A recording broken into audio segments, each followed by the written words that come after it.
It started with a photo of a sharp-dressed guy making him pitch, overlaid with a bitter thought. If I'd known, I never would have listened to that bastard. Jimmy had ordered him around like he owned the place. Don't overthink it, man. Just sign right here. Rand's hand, holding the pen, hesitated for a split second. He hesitated, asking one more time, "Is this really safe, though?" Hearing that, Jimmy slammed his hand on the desk in frustration and snapped, "Come on, man. What'd I literally just say? I told you to stop overthinking it." Jimmy put on a friendly act and chimed in. "You think I'd scam my own high school buddy?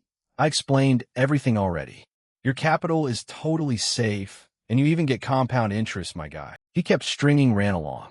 "Just throw your money in, and it'll multiply on its own. I haven't told a soul about this sweet deal. I only called you personally because I was looking out for you." Jimmy worked his psychological magic, watching Rand answer work calls during his own father's funeral and bow down obsequiously to his old boss. "It broke my heart seeing you like that." Rand ground his teeth, thinking back to how he had secretly flown into a rage when Jimmy mentioned his dad, yet had been completely powerless to do anything about it. Putting pen to paper, he prayed in silence, holding on to the desperate hope that the kindness right in front of him was real. Back then, it was literally all he could do. Remembering Jimmy's sinister face, Rand beat himself up for being such an idiot. Time flew by. Fast forward 2 years to the present. Light leaked through the crack of a door to reveal a filthy, chaotic room. Rand was sitting in the bathroom, dry-heaving nonstop, his face completely pale and dazed. He cursed under his breath. "Damn it. I barely bought a few snacks for one meal, and I already threw it all up." He knew one thing for sure. As an average 28-year-old guy in South Korea, his current life was way more pathetic than just that. Rand looked down at the pile of books beside him in utter helplessness. The scumbag who put him in this position had gone completely off the grid for a whole year, while Rand was living hand-to-mouth like a pile of trash, drowning in debt. He lingered over the web novel on his desk, telling himself, "Still got 5 hours before my part-time shift starts. Guess I'll read a bit and then crash." That was it. The only pleasure in Rand's miserable life was dark hero novels. Reaching out to grab the book, he muttered, "Just 30 minutes." Sitting up on his bed, Rand got started. He did the math. By now, he must have reread this thing over 100 times, but it was an absolute banger every single time. He knew the plot front to back by heart. He began flipping through the pages, clinging to the belief that this was his only escape to forget about his wretched life. Suddenly, Rand's eyes were drawn elsewhere. Outside the window, 2 crow feathers were floating down. Rand stared in a daze, asking himself, "What is this?" Feathers. His eyes narrowed in suspicion, eyeing the black crow feathers. Out of nowhere, blood burst from Rand's nose and mouth, sending him into total panic. Watching the blood splatter everywhere, Rand asked himself in total confusion, "What the hell?" A sharp, piercing pain washed over him, leaving him with no choice but to endure it. His heart. Rand threw up another mouthful of blood. In agony, he thought, "I can't breathe." Rand's face turned deathly pale in an instant. Helpless, he cursed, "Screw this life." His entire body was consumed by a wave of lingering bitterness. Am I really going to die like this? Just like that? Leaning against the headboard, Rand's mind raced. Just as he was about to give up and accept that maybe this was for the best, a surge of rage suddenly boiled up inside him. Unbelievable. The last thing to pop in his head at a moment like this was that scumbag's face. He recalled Jimmy's arrogant, smug demeanor. More and more black crow feathers began to appear around Rand, but he could only sit slumped in place, completely powerless. Damn it, I couldn't do a single thing. Pitch black darkness enveloped everything, accompanied by broken, fading voices. Rand snapped his eyes open, completely disoriented. Sitting up in a daze, he wondered, what just happened? Was that a dream? Rand's eyes widened in sheer shock. Glancing around the room, he grew even more bewildered. "Where am I?" he kept muttering under his breath. "What kind of godforsaken place is this?" Suddenly, a sound rang out, catching Rand's attention. Outside, a black crow was tilting its head, staring right at him. Looking at the tree outside packed with dozens of black crows, he let out a bewildered, "Huh." A black crow suddenly crashed straight through the window and flew inside, scaring the daylights out of him. "Whoa, Rand screamed in a panic, "Help!" Heart pounding, he couldn't stop worrying. What kind of messed up nightmare was this all of a sudden? Was it because he hadn't been sleeping lately? The black crow drew closer and closer, cawing louder. Rand could only squeeze his eyes shut and pray, "Please let me wake up from this dream. Please." However, contrary to his panic, the black crow merely nuzzled its head gently against Rand's hand. Confused, he sat up and played with it, wondering, what's up with this crow? Why is it acting so friendly out of nowhere? A moment later, the black crow took off. It flew away along with the rest of the flock outside. Watching the scene unfold, Rand's eyes went wide in utter disbelief. Wait a second, this is... He surveyed the view outside and realized. Could this place be? Rand stepped closer to look at his reflection in the window, thinking to himself that while he was panicked at first, he quickly realized that this was definitely not the reality he knew. He hazarded a guess. This place might just be... He finally pieced it together. A voice called out from outside. "Prince Rand, it's Anna. May I come in?" Rand turned around in a panic and yelled, "Wait! No, hold on, don't open the door. I'm just feeling a bit under the weather." Hearing the loud voice from inside, Anna froze in surprise. Rand fell headfirst onto the floor, his entire body trembling in agony. "Ow, my head!" She took the hint and backed off. "Oh, I see. I'll come back later then." Meanwhile, he quickly caught on to what was happening. Rand suspicions were spot on. Clutching his head in pain, he thought, this place is literally the novel I've read a gazillion times. This was the world of Dark Hero, and the guy whose body he had just possessed was none other than the seventh prince of this empire, Rand. Thinking about this made Rand feel even more helpless. This guy was fated to die a gruesome death right at the start of the story. Shit, for real. He sat slumped beside the bed, brooding, damn it, how the hell did this happen? I never thought I'd wake up inside a web novel. But why did it have to be this guy, of all people? While Rand was lost in thought, someone approached and called out, "Your Highness, it is Sane." Rand's expression darkened immediately, his cold glare shooting over as he thought. Sane?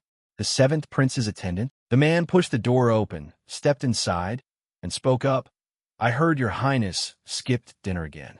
I was concerned, so I came by personally." Sane pushed up his glasses and inquired, "I have prepared a modest meal for you. Are you feeling any better?" Rand paused for a second, telling himself, "Keep it cool first. I need to pretend to be aberrant for now." He slowly stood up and said, "Yeah, I'm feeling a lot better." Sane looked a bit puzzled, but still replied, "Well, that is a relief then." He ordered the maid, "Anna, hurry and serve the food for His Highness." She obeyed and replied, "Yes, right away." Rand said politely, "Ah, thanks." Watching Anna arrange the food, he couldn't help but judge. Why is she trembling like a leaf? Is this even real food?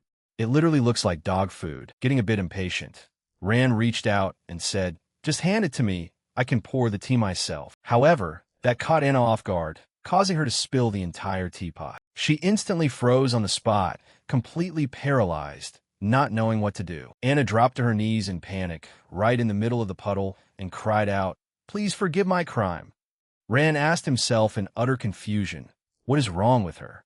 Why is she dramatically overreacting like she just caused an absolute catastrophe? Anna frantically used a cloth to wipe up the puddle, babbling, "I am so sorry. I am deeply, deeply sorry." A moment later, he finally understood what was going on.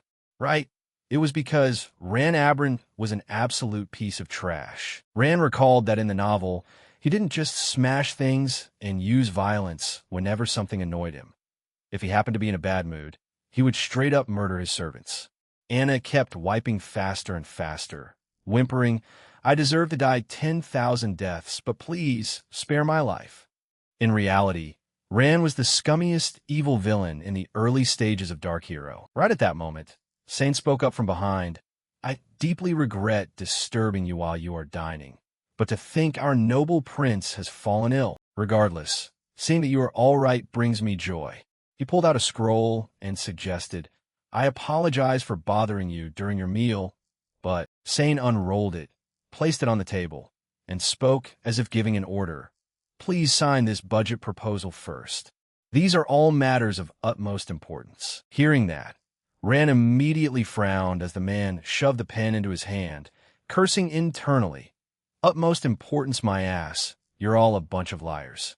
What kind of important business could an incompetent, brainless seventh prince possibly have? Looking at the ledger placed before him, he made a blunt assessment. This was clearly just a pile of falsified documents.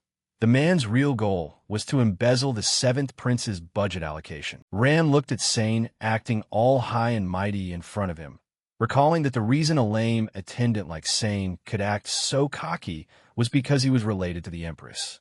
That supreme, powerful Empress held immense influence over this entire world. He gently put the pen down on the paper to calculate his options, but the original owner of this body was an idiot who didn't know the first thing about any of this. Right now, I shouldn't deviate from the original plot. So, do I still have to sign this? Seeing Rand's hesitation, Sane quickly sneered. Could it be that your highness has forgotten how to sign your own name? Even for a prince, that would be rather embarrassing, wouldn't it? He quickly realized the man's attitude was pure contempt. Rand felt a surge of annoyance inside. To bear the title of royalty and yet be openly looked down upon by a mere servant like this. Even if he got transported into a novel, why did it have to be into a walking disaster like the Seventh Prince? Sane kept pushing his glasses up, mockingly adding, "You really are quite pitiable. But isn't that precisely why you need me, your highness? So please stop overthinking it and just sign right here." Hearing those exact words, Rand's entire body froze solid. He remembered that day when Jimmy had used that exact same condescending tone, telling him, "Don't overthink it, just sign right here." Then Rand let out a long sigh, making up his mind. "No, I'm not living like a pathetic loser ever again." He spoke coldly, causing the man's expression to darken instantly, saying, thinking back carefully, "Something feels a bit off here. Isn't this a blatant waste of the budget?" Sane smirked and shot back, "Well, color me surprised. I didn't expect you to think like that. It seems I underestimated you, your highness." He put on a gloomy face and issued a subtle threat. "However, your food is getting cold. If you sign first, I shall reconsider that matter later." Raising his voice, he pressed harder. "So, your highness, stop thinking and just sign it." Right then and there, a teapot came flying through the air, making Anna jump out of her skin in terror. The entire large teapot shattered to pieces, taking Sane's glasses down with him. He stood there in utter shock, demanding, "Your highness, what is the meaning of this?" Rand replied with absolute composure, "Ah, my bad." My hand slipped. In his head, he kept analyzing. "Since I've binged this novel over 100 times, I couldn't ignore this even if I wanted to." It was true that Sane was related to the Empress, but in reality, it was such a distant relation that the Empress didn't even know he existed. Sane paused, furiously probing. "Your highness, what the hell do you think you're doing?" With a sweep of his arm, Rand straight up flipped the entire table. His action left the man completely stunned as Rand's eyes darkened. He thought to himself, "I don't know how I got here, but I have no intention of passively accepting a lame death like in the original story." He casually spoke in a cold voice. "It's because you kept distracting me that my hand slipped. Don't tell me you're not planning on taking responsibility for this." Rand thought weariness. "In my past life, I was born with nothing, looked down on wherever I went, and live a life full of raw deals. Now, I ain't living like that anymore."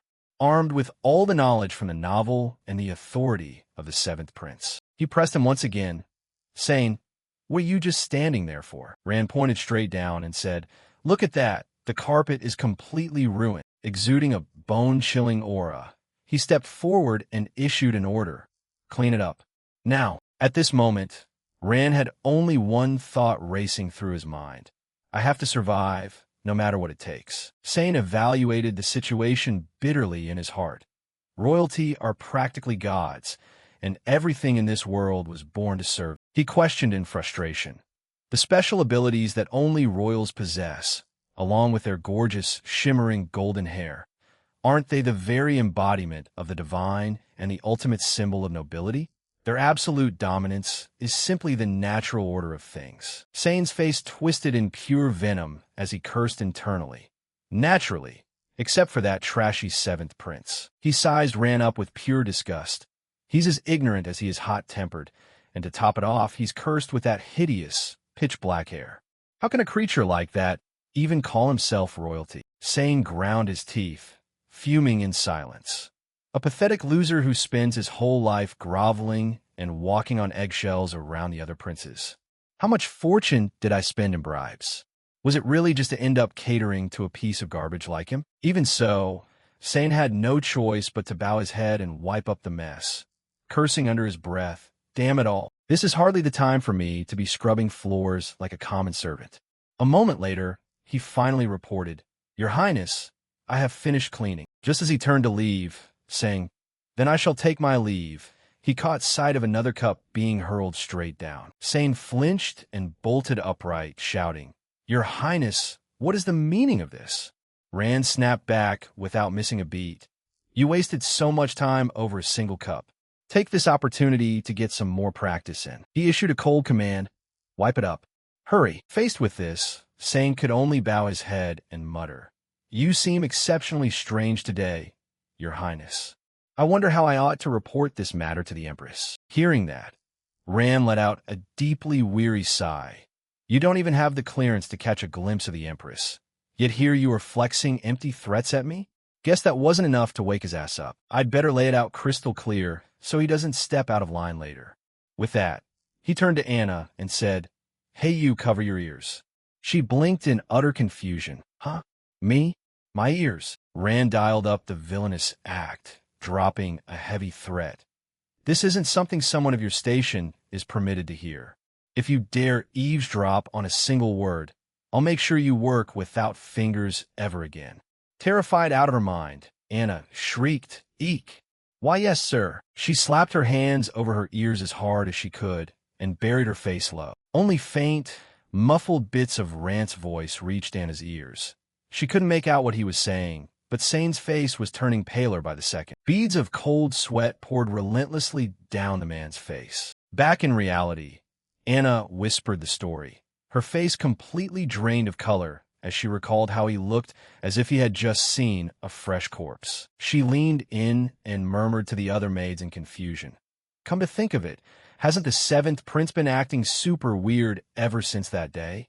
The other maids nodded in agreement. Huh. Anna actually has a point. Anna blurted out, Right? You guys see it too, don't you? I feel like, before she could finish, the maids broke down into a river of tearful complaints. He's gotten way more terrifying.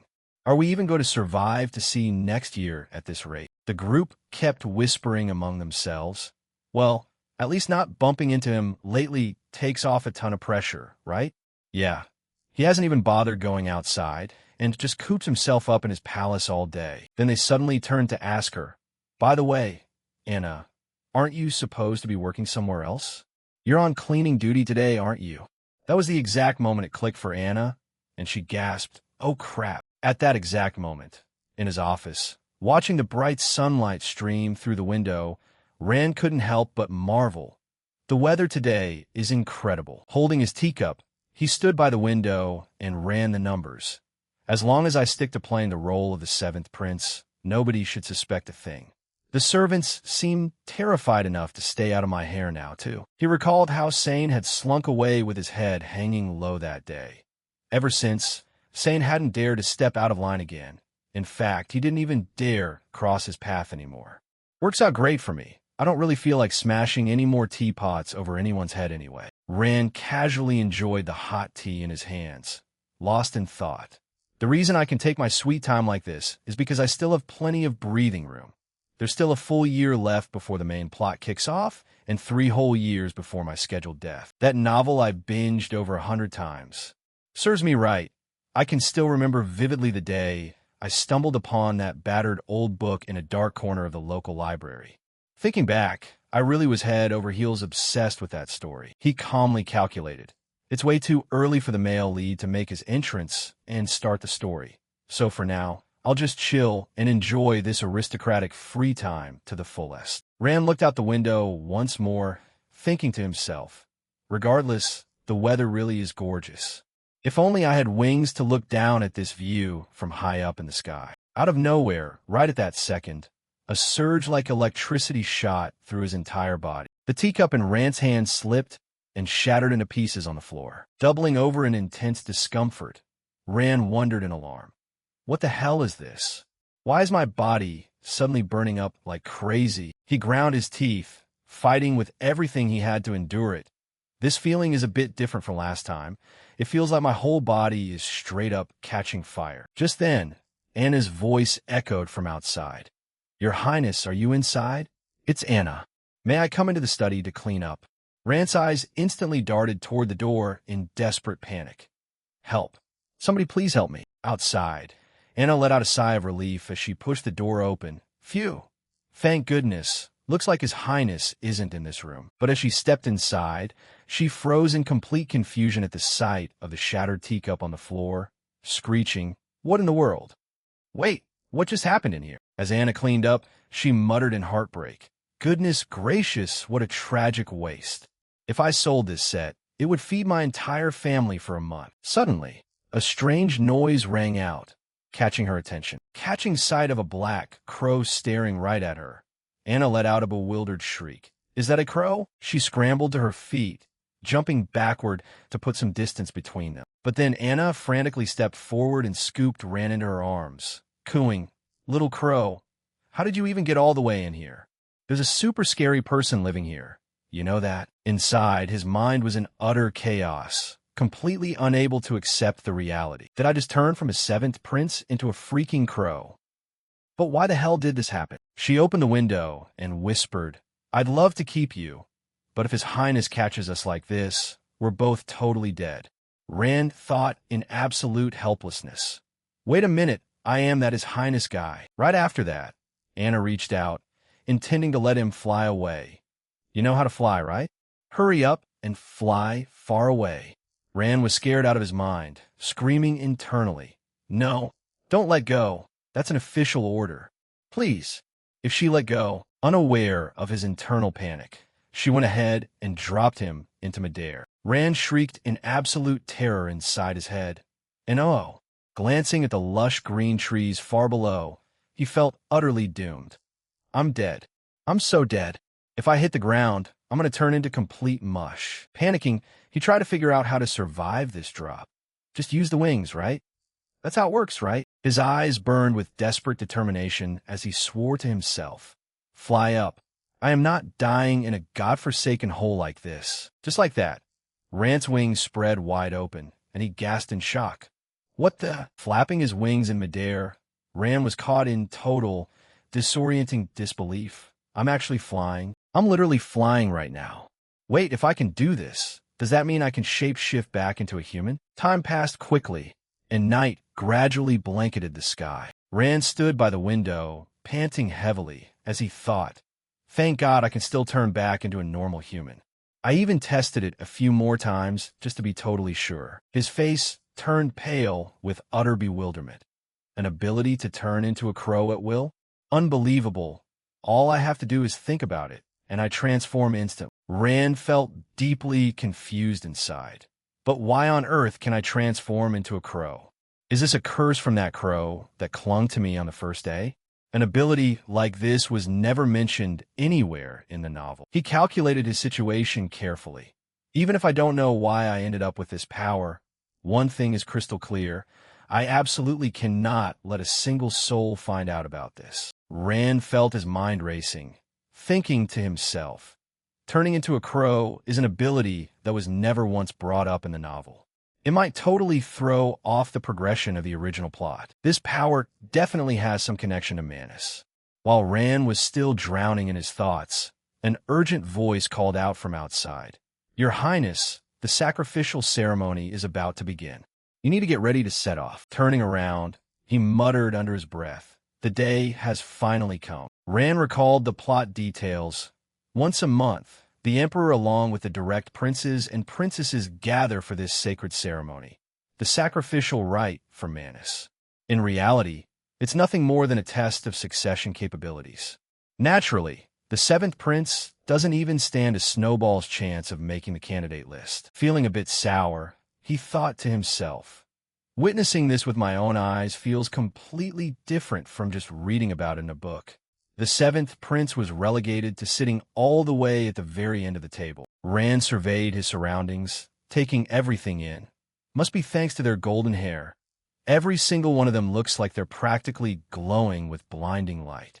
Compared to them, the seventh prince is literally like a solitary black crow. The moment he sat down, someone immediately snickered at him. How does a half-breed like you have a nerve to raise your head and stare without feeling a shred of shame? Ran raised his head, wondering who this guy in front of him was. He quickly realized this was the eighth prince, Selos Abrin, his 17-year-old half-brother. Even though the kid clearly didn't treat him like an older brother at all, Selos rested his chin on his hand and sneered, "Does a low-life piece of trash like you not even understand human speech anymore?" Ran relaxed his posture and let out a long sigh. Both of us are just petty villains who pop up briefly for clout anyway. Seeing that Ran wasn't responding, the kid lost his cool, slammed the table, and yelled, "Hey, are you deaf or something? You little bastard." Right at that moment, Mentos walked past, tapped Selos on the shoulder, and warned, "As siblings, you should get along with one another. Don't go around causing a scene right in front of His Majesty. Got it?" The kid hurriedly bowed his head and replied, "My apologies, First Princess." Rand seized the opportunity to analyze the situation. "So that's the first princess? In that case, counting from the left, it goes first prince, third prince, second prince. First prince, second prince, third prince, first princess. They're seated strictly according to rank." Rand confirmed his suspicions silently. The brighter their hair, the more terrifying the power they possess. In other words, they're the true royals here. Then he frowned, lost in thought. Compared to them, the original owner of this body had jet black hair. The only royal born without a single drop of manners. No wonder his personality turned out so incredibly twisted. And the legendary top dog when it comes to manners in this world is, naturally, right at that moment, someone stepped into the hall, possessing brilliant, shimmering golden hair. Everyone scrambled to their feet, bowing deeply and solemnly shouting in unison, "All hail His Majesty the Emperor." Holding glory in one hand, faith and destruction interlocked within his tightly clasped hands. Rand looked over at him, thinking, the absolute pinnacle of this empire, the Emperor. The second he walked in, he stroked his beard and commanded, "Stop wasting time.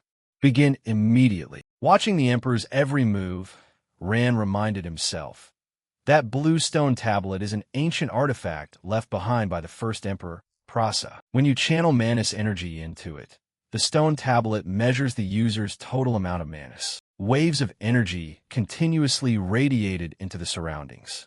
The way it displayed the amount of Manus was super intuitive. You just had to see how far the light emitted by the stone tablet could stretch. The beam of energy light from the Emperor shot straight toward the very end of the blue stone tablet. Seeing this spectacle, the onlookers couldn't help but marvel. Whoa, the light reached all the way to the edge of the table. As expected of His Majesty, Rand was the only one feeling a bit puzzled. Wait, was the light originally supposed to reach all the way to the edge of the table like that? After finishing, the Emperor lifted his hand and announced, "Whoever wishes to take the trial, step forward." Hearing that, Rand frowned and turned around. Yeja raised his hand with a confident smile, volunteering.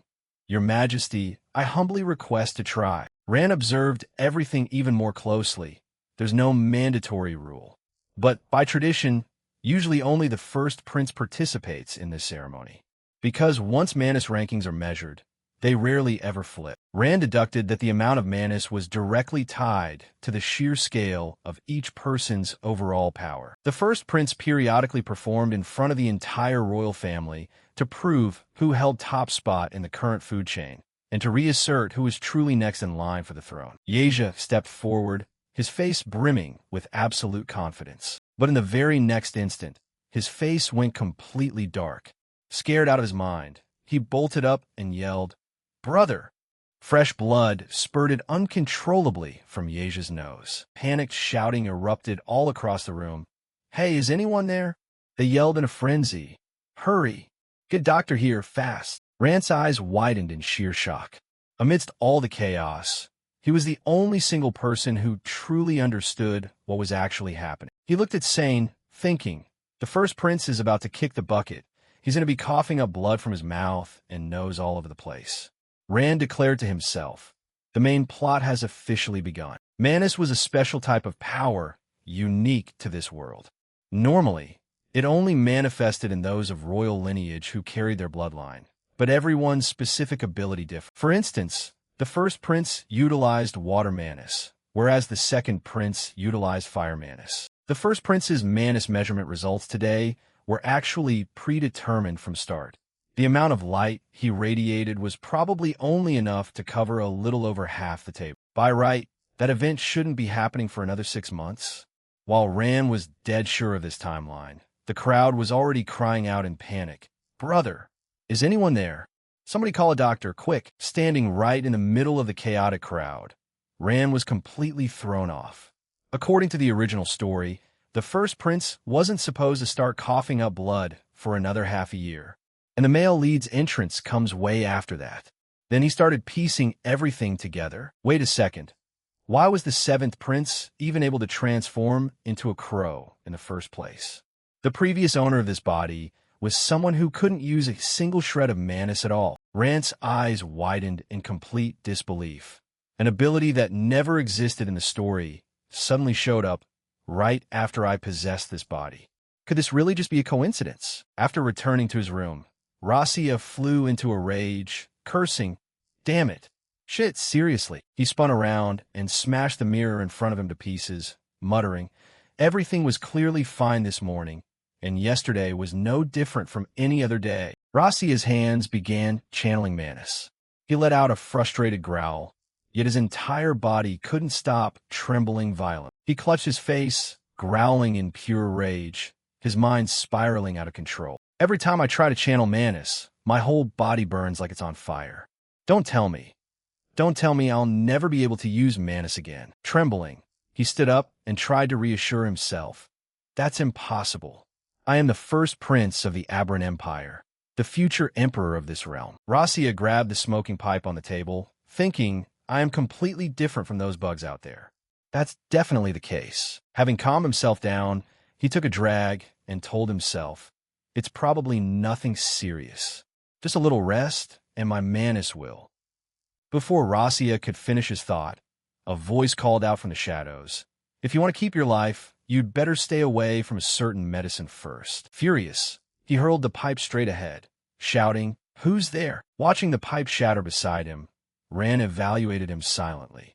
He really is a monster when it comes to raw power. The moment he saw that the intruder was Rand, Rasia sneered in contempt. Huh, and here I thought someone sent an assassin. You're just a useless piece of trash who doesn't even know how to use Manus, right? Who do you think you are, daring to show your face in my quarters? Hearing that, Rand didn't get angry. Instead, he fired back bluntly. If I were an assassin, you'd have kicked the bucket a long time ago.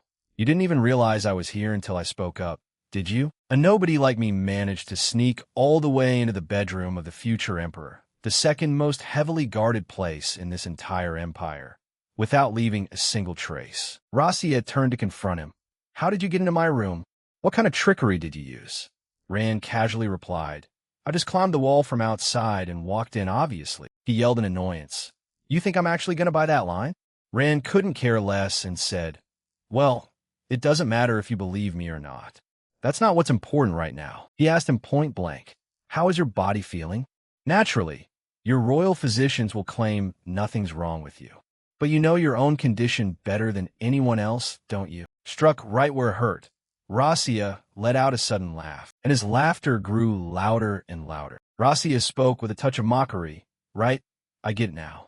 Look at you, actually using your head for once. He pointed an accusing finger in anger. You secretly poisoned me, didn't you? Planning to use that as leverage to make a deal with me? Doing all this just to save your pathetic life after I take the throne. Huh? Rasia launched into a personal attack. If that's your plan, you've got another thing coming, my foolish little brother. Rand didn't even bother paying attention to that, and calmly warned him. In just a week, you'll be the one begging for death when blood starts pouring out of your eyes and ears. Hearing those words, Rasia stopped dead in his tracks, just as he was reaching out to grab Rand's collar. uttering in shock, "What did you say?" Hearing those words, Rasia stopped dead in his tracks, just as he was reaching out to grab Rand's collar. Uttering in shock, "What did you say?" Rand calmly explained, "Your body will visibly weaken, and then you'll die a miserable death with blood gushing out all over you. Even I don't know who's behind this plot right now." Rand glanced over and warned him, "Consider this your heads up. Listen very carefully to what I'm about to say, because this is your absolute last chance to keep your life." Hearing these words, Rasia gritted his teeth continuously, barely holding himself back. A moment later, Rand transformed into a black crow and flew off into the rain. He let out a silent sigh of relief. Thank God this guy is just as gullible and terrified of dying as described in the story. When I left the first prince's palace, he didn't even bother sending a single tail after me. He calculated in his mind, for now, I can just lead him by the nose however I want. Meanwhile, Rasia was clutching his head in utter misery. Rand flew straight toward the castle ahead, thinking to himself, I gotta admit, this ability is ridiculously handy. Thanks to it, I can reach way more places than I ever imagined. Then he suddenly remembered something. Wait a sec, while I'm already out, I might as well kill two birds with one stone. Rand quickly changed his flight direction. As time passed, the sun climbed high, casting warm sunlight all around. Anna was feeling completely tangled up in her mind. What on earth am I supposed to do about this? She stood in front of the door, muttering in panic. His Highness hasn't eaten anything for 2 whole days, and there hasn't been a single sound or peep coming from inside the room either. Terrified, Anna thought to herself, what if something terrible happened to the prince? She recalled the warning that anyone who harmed royalty would face the ultimate penalty, execution. So Anna frantically banged on the door and called out, Prince, Your Highness, are you all right? She yelled loudly. I humbly asked permission to enter. Right at that moment, Rand pulled the door open, grumbling under his breath. What is all this noise about? Can a guy get some peace? Caught completely off guard, Anna fell face first on the floor, spilling the dish of food all over Rand's boots. He looked down at her with an icy, expressionless face. Seeing this, Anna burst into tears on the spot, crying out, I deserve 10,000 deaths.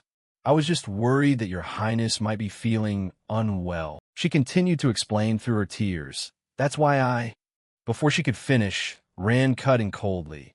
Barging in and disturbing me is one thing. He frowned in irritation and demanded, Now you've gone and dirted both the floor and my boots? How do you plan to take responsibility for this? Anna shrieked in absolute terror. I truly deserve to die.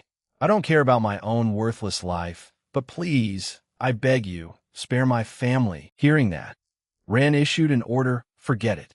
Clean this up spotless within 5 minutes, then get the hell out of my sight. This left Anna completely stunned.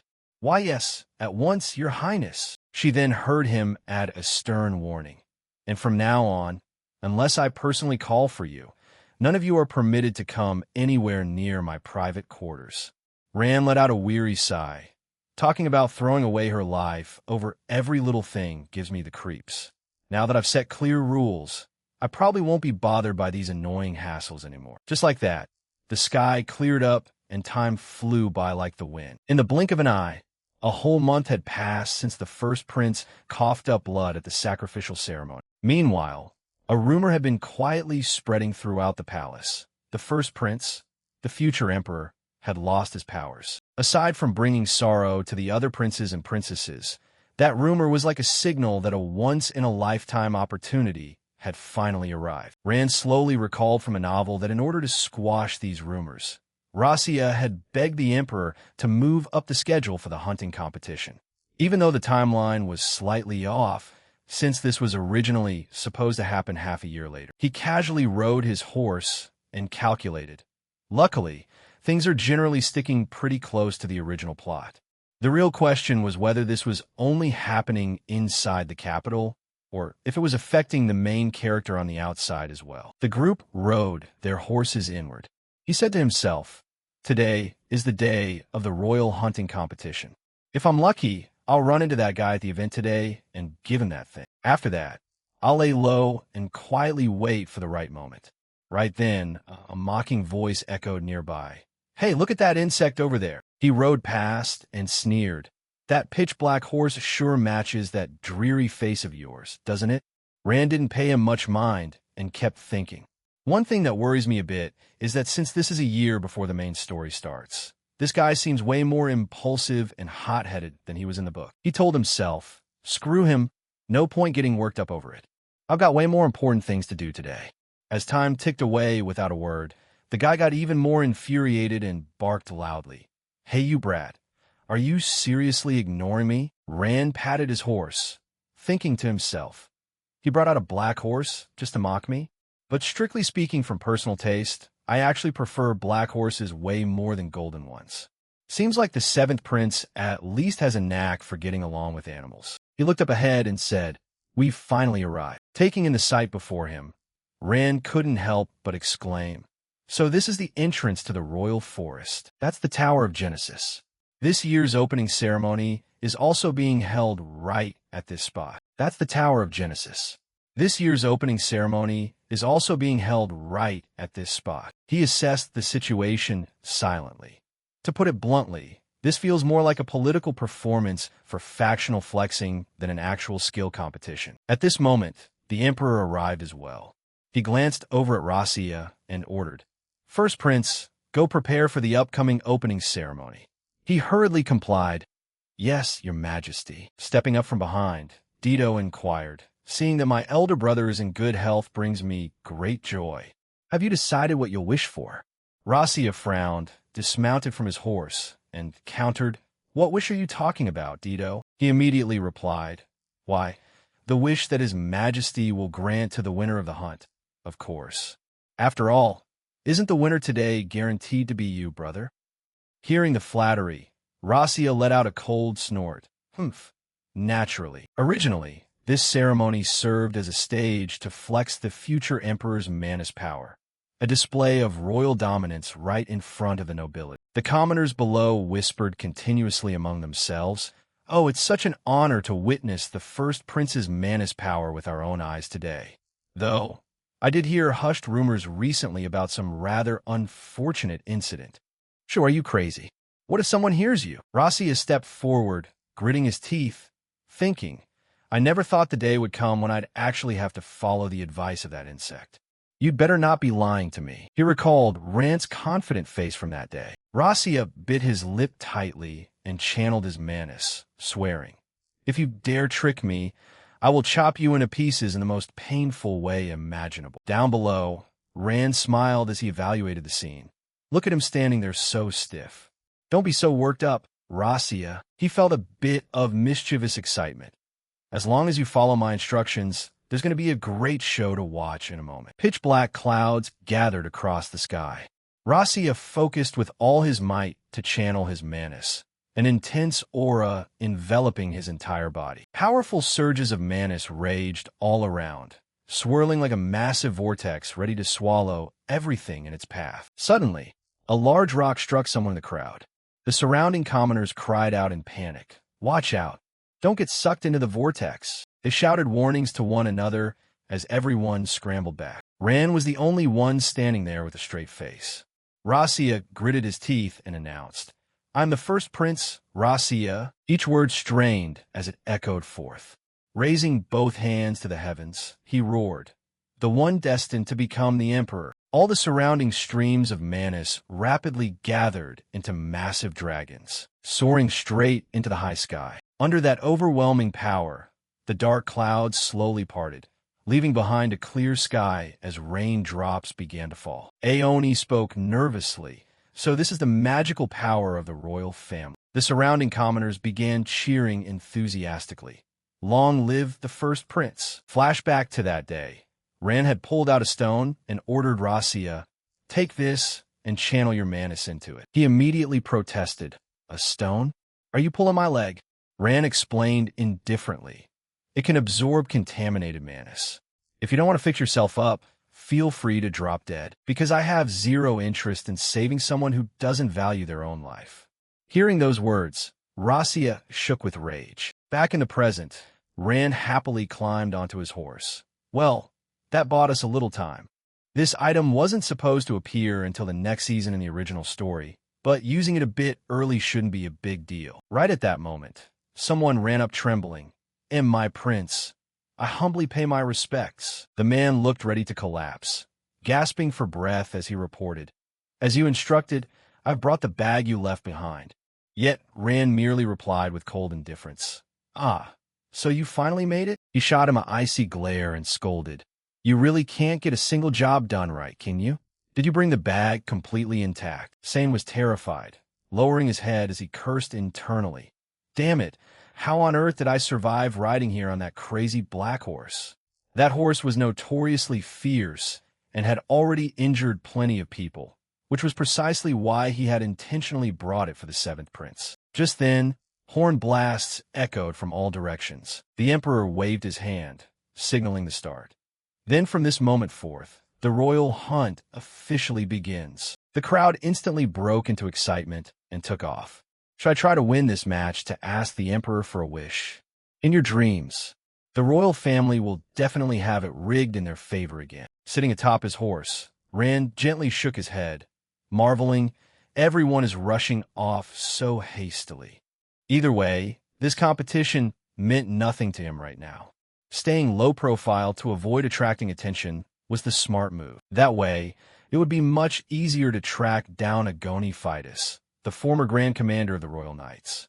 Meanwhile, Agony was standing in the shade, inquiring, "Talon, what are your thoughts on this hunt's opening ceremony?" Talon smirked and gasped in admiration. Truly, the power of the divine. Upon hearing that, Agony voiced his thoughts. "Watching this ceremony gave me the distinct impression that the emperor is attempting to intimidate the nobility." Hearing this, he hurriedly warned, "Whoa, Duke." Talon looked around nervously and advised, "Please, treasonous words like that should only be spoken when you're completely alone." He calmly reassured him, "Relax, Talon.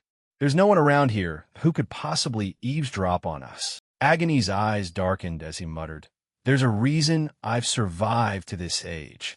At least up until now." A short while later, Rand set off as well. The royal forest where the hunt took place was divided into 3 main zones. Holding a map of the area, he studied it. First was the small game area near the entrance, followed by the medium game area, while the large game area was located deepest inside the forest. Rand slowly recalled that in the novel, he had presented a golden fox to the emperor during this hunt. The problem was that detail was only briefly mentioned in a quick flashback scene, so he had no clue where to actually find it. That was precisely why he had to transform into a crow and scout this massive royal forest so many times. Golden foxes were extremely hard to spot, so he had to narrow down the search area. Rand declared with absolute confidence, based on the detail where he washed his hands in the water right after hunting the beast, "I'm betting the location is definitely at the southwest lakeshore." He excitedly pulled on the reins, telling himself, "I need to stay one step ahead and wait for the right moment." Deep down, Rand couldn't help but wonder. Sometimes it really felt like this horse understood every single word he said. He looked over at his bag and relaxed his shoulders. Thankfully, Sin managed to bring the bag after all. I was worrying over nothing just because he was running late. Now he just had to deliver this straight into the hands of Duke Agoni Fidus. Suddenly, the horse seemed to notice something. It came to an abrupt stop right on the spot, catching Rand completely off guard. Perplexed, he dismounted and exclaimed, "What's the meaning of this?" Rand asked cautiously, "Why did you suddenly stop like that? Are you sick or something?" The black horse shook its head in denial. Then, he continued to probe. "Or did you sense a wild beast nearby?" Again, it shook its head. Rand's eyes widened in utter disbelief. "Don't tell me." He ventured a guess. "Is it because this bag is too heavy?" Right after that, Rand barked out in absolute fury. "Stop being so stubborn. Other horses pull entire carriages, while you're straining yourself over carrying just one bag and a single rider." He clenched his fist effectively. "Fine. Let's see how long you can hold out. Keep up this arrogant attitude, and I'll tell the stable master to starve you." The moment the words left his mouth, the horse bolted off into the distance. Rand could only stand there, staring blankly after it. A silent, somber note sounded in his heart. "I'm doomed." At that exact same time, in another part of the forest, Talon scanned his surroundings anxiously and sighed. Normally around this time, catching a few wolves or deer would be as easy as flipping my hand. But it seems luck isn't on our side today. Agony hung his head in a touch of sadness, marveling, I really must be getting old. I've spent my entire life acting as a sword and a shield, yet I still can't fight against the flow of time. Standing beside him, Talon smiled warmly to reassure him. Please don't say that. You are a living legend, Duke. He showered him with constant praise. Didn't you achieve countless glorious victories back when you were the Grand Commander of the Knights? Agony modestly dismissed it. Now I'm just a retired old man. Then he asked, Talon, have you ever seen the royal family up close? He replied with a puzzled look. No, sir. I've only ever seen them from a distance, like today. Agony lowered his voice, tinged with a slight sorrow. When you face them head-on, you'll understand. Only then will you realize who the truly magnificent existences of this empire really are. He reflected deeply. They are living gods in the flesh. Our family has protected the empire of these gods for over 1,000 years. Agony recalled the day he had told his own child, look outside to see the sheer majesty of this beautiful and grand imperial capital. Agony instructed Talon, I'm old now, so you must be the one to take over my place. We must always take pride in being a family devotedly loyal to the royal bloodline. The young boy obediently replied, Yes, father. Agony gestured outside again to guide him. Look out the window. That is our family's merchant guild. We take pride in being the supplier of goods to the imperial household. He spoke with a beam of immense pride. And next over there is... Suddenly, a jarring sound erupted, forcing Agony to step out of the carriage to inquire, Hey, what on earth is going on? The coachman frantically replied, Good heavens, master, I am so terribly sorry. Something got wedged into the wheel. He offered a suggestion. Please step back inside the carriage, sir. I will clean up and take care of this immediately. However, Agony's gaze collided with the child lying on the ground. Beneath the carriage wheel were long, trailing streaks of blood. The coachman remarked nonchalantly, Looks like some nomad from around here. Appears he got caught trying to steal imperial tribute from the shrine. He added matter-of-factly, Around these parts, stuff like this happens every single day. Inside the carriage, Talon asked curiously, Father, what happened? I want to go outside and take a look too. But Agony shouted sternly to stop him. Do not come out. The boy called out in confusion. Father. Agony's face darkened completely as he strictly forbade his son from coming out. Agony's eyes turned hollow as he stammered. It's nothing. Returning to the present, Agony raised his head to gaze at the sky. Contemplating, that boy was barely 10 years old, wasn't he? He felt a sting of heartbreak. That means he was even younger than my own son. That child was probably burned in the furnace. Turns out that even in a noble empire like this, there are dark, hidden corners after all. Behind him, Talon hurriedly reminded him, We don't have the luxury to leisurely admire the scenery. Duke, even if we don't win, we still have to maintain the honor of the ducal house. Hearing that, Agony snapped back to reality and replied, My fault. Let's set off. I happen to know a place where a golden fox will appear. Meanwhile, Rand was leaning against the base of a tree, panting heavily. Running while carrying this bag is exhausting. I'm definitely turning you into horse meat when I get back. He gritted his teeth, enduring in utter helplessness. I can't shift forms just because I have to carry this bag. It would be disastrous if I lose track of Duke Agonifitus. Should I shift forms and double back? Rand leaned his body against the tree trunk, thinking to himself, Through my scouting trips as a crow, I accidentally discovered that this forest is extremely dangerous. Even when you're in the small game area, you never know when a dangerous beast might show up. He began running calculations in his head. Damn it, what should I do now? It'd be such a waste to toss this bag and run, but I didn't bring a single weapon with me because it was too inconvenient. Finally, Rand made up his mind and tossed the stone aside.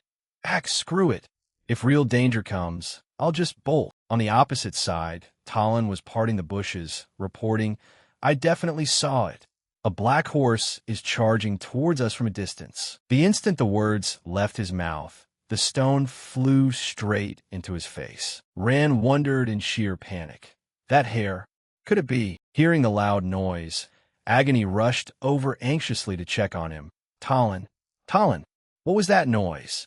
Are you all right? Ran quickly ducked behind a tree, trunk the moment he recognized that green hair. It was undeniably Duke Fidus's close confidant, Talon Dia, who was currently knocked unconscious. He hid his presence in horror. I'm screwed. I can't believe I ran into him in a place like this. The person standing out there was none other than the former Grand Commander of the Royal Knights, the war hero, Duke Agoni Fidus. According to Rand's knowledge, he was the man who would become the mentor to the novel's male lead, the man who would eventually overthrow this entire empire. At this moment, Rand panicked as he hid behind the tree, stealing a glance at Agoni. Agoni Fidus. I can't be seen by him here. He recalled the initial trap set for him.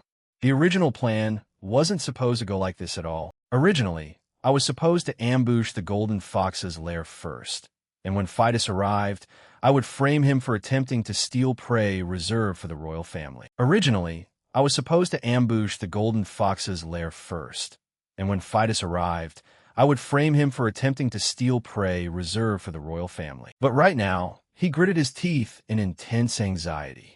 What am I supposed to do now?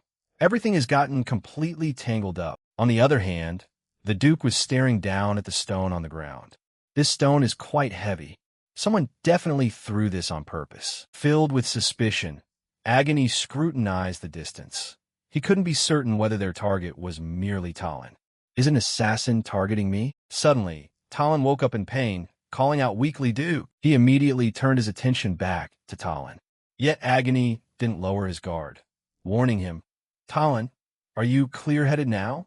If you remember anything, speak up right away." Even Rand was beginning to feel nervous. The Fidus family has guarded the royal family for over a millennium. They're the most powerful force in the empire. I'm currently just a useless seventh prince, looked down upon as complete trash. What if rumors spread that I tried to assassinate Duke Fidus? Sweating profusely, Talon's face looked dazed as he recalled, "I saw." Rand grew more and more terrified by the second. This is getting way out of hand. Damn it. What do I do? What do I do now? What on earth am I supposed to do? Talon appeared to be on the verge of uttering a name. Yet, the words that came out of his mouth were an apology. "I'm sorry, Duke. Everything happened far too fast." Hearing that, Rand rejoiced internally. Holy shit. What luck. Suddenly, Agony spotted a dark shadow behind the tree trunk. All right, I understand. If you remember anything else. Seizing the opportunity, Rand bolted for his life. Here's my chance. I have to hide. I need to run as far away as possible. The Duke immediately gave chase. Wait here for a moment.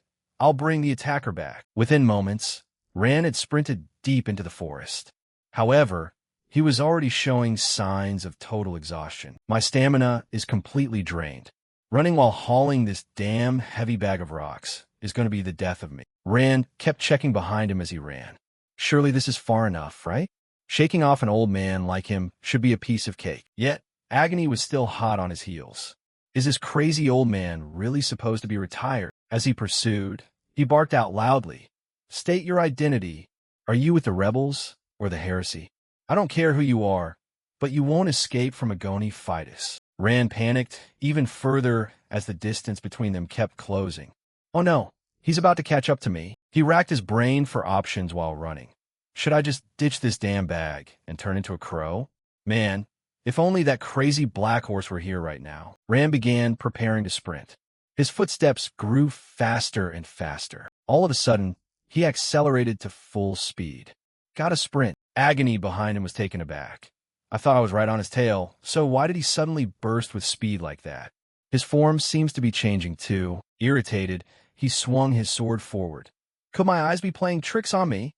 How frustrating. A section of the forest was slashed away, but Agony saw no trace of him anywhere. Did I lose track of him? On the other side, as Rand ran, he felt something strange. His body suddenly felt weightless. Did I end up turning into a crow after all? But it clearly feels like I'm still diligently running. Just then, the silhouette of a black horse appeared. Galloping sounds? Did that damn horse come back? Its eyes were reflecting the forest ahead. Or could it be? Turns out that in the heat of the moment, he had transformed into a horse. This is insane. Elsewhere, Dito looked up and couldn't help but gush in awe. Wow, this is... Oh my goodness, brother. Did you really catch this? Rasia beamed triumphantly over the carcass of the monster in front of him. What? Is it that hard to believe? He put on a congratulatory face. Victory in this hunt belongs to you. Brother, have you decided what wish you'll ask His Majesty to grant? He merely let out a cold smirk.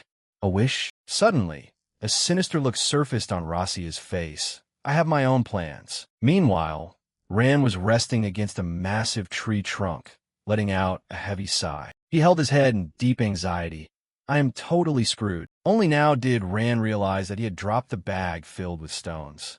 While escaping, I dropped the bag. Unable to accept it, he rolled around on the ground, lamenting, damn it. Of all things to lose, I lost the most important one.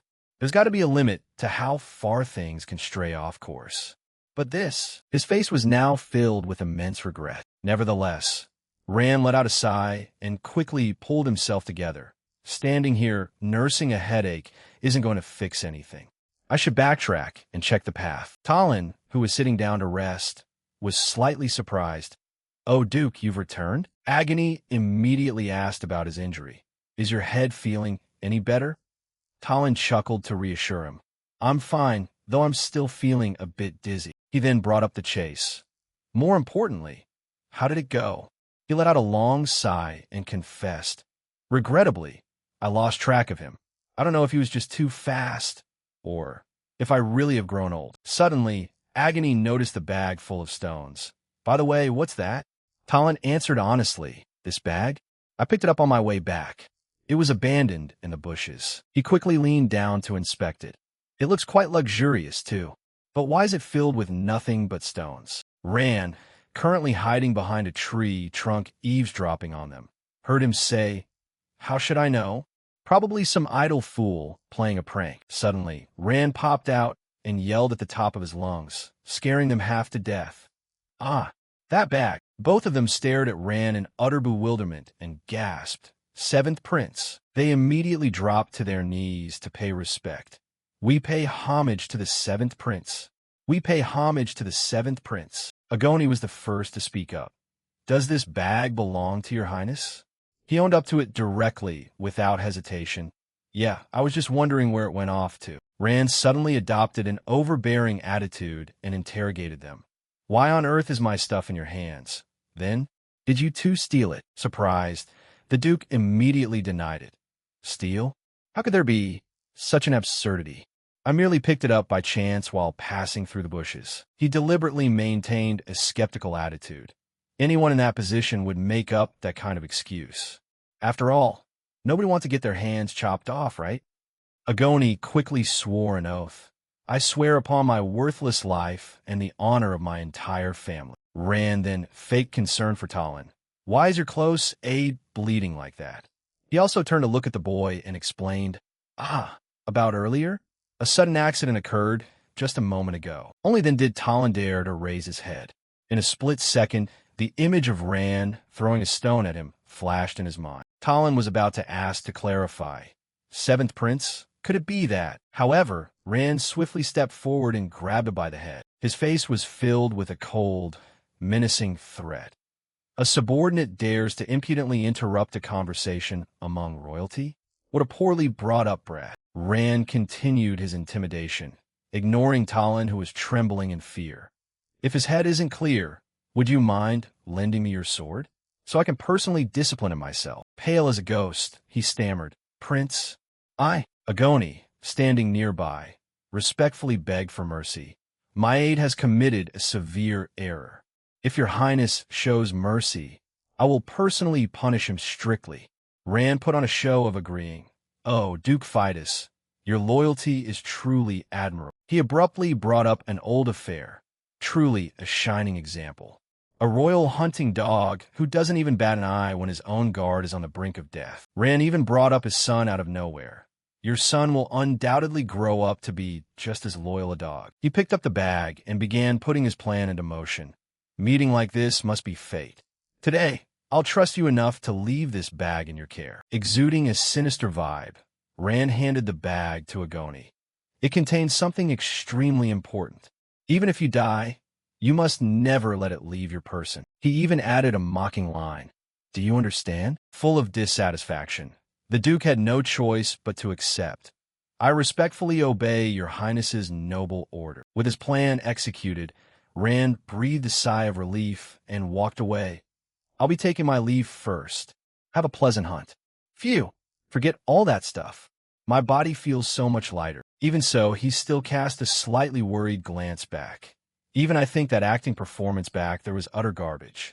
Though he felt a bit guilty toward Talon, at the very least, he had to plant this seed first. Talon finally spoke up to take the blame. I apologize, Duke. It was my fault that. Agoni replied coldly. You should consider yourself extremely lucky that your limbs are still intact. Let's head back and rest. We're done for today. He was still trying to tell him about being attacked. Duke, I just remembered something about the person who threw the stone at me. Talon directly exposed Rand, causing the Duke's face to darken. It was the seventh prince. He was still planning to add more details. At first I didn't recognize him, but when I saw him with my own eyes. Resentfully, Agoni cut him off. Stop right there. You don't need to say another word. He was currently recalling the original plot. In the novel, Fidus would commit that infraction during the hunt next year, but that was because his son's death during that year had completely broken his mind. Turns out he was calculating to alter the plot.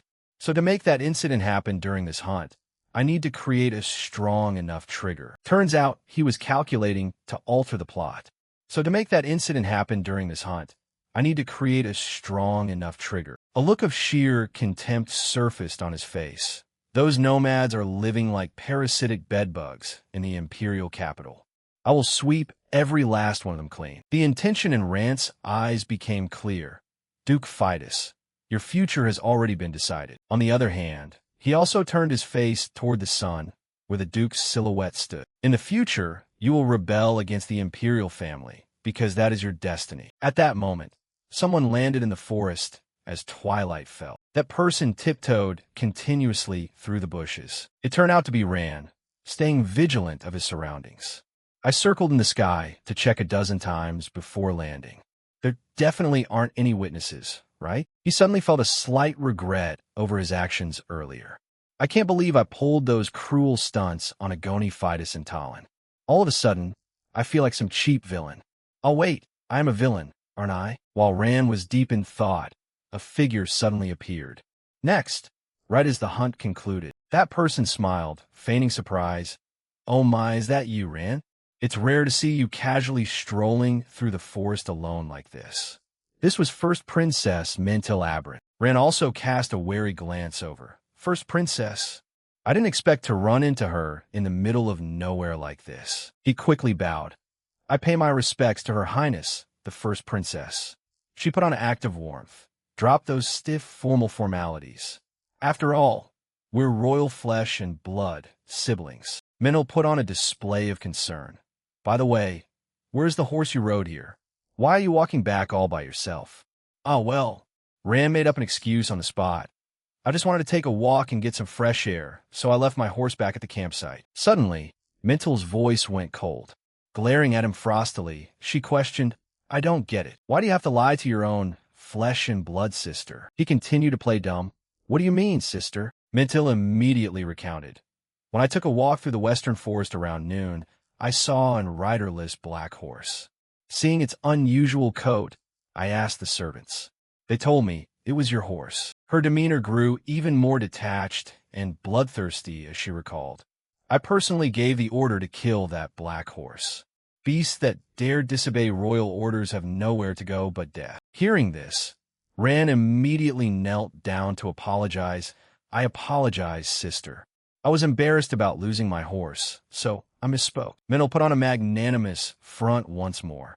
Oh, come on, lift your head up. If you do that, people will think I'm picking on you. Having said that, she turned to leave.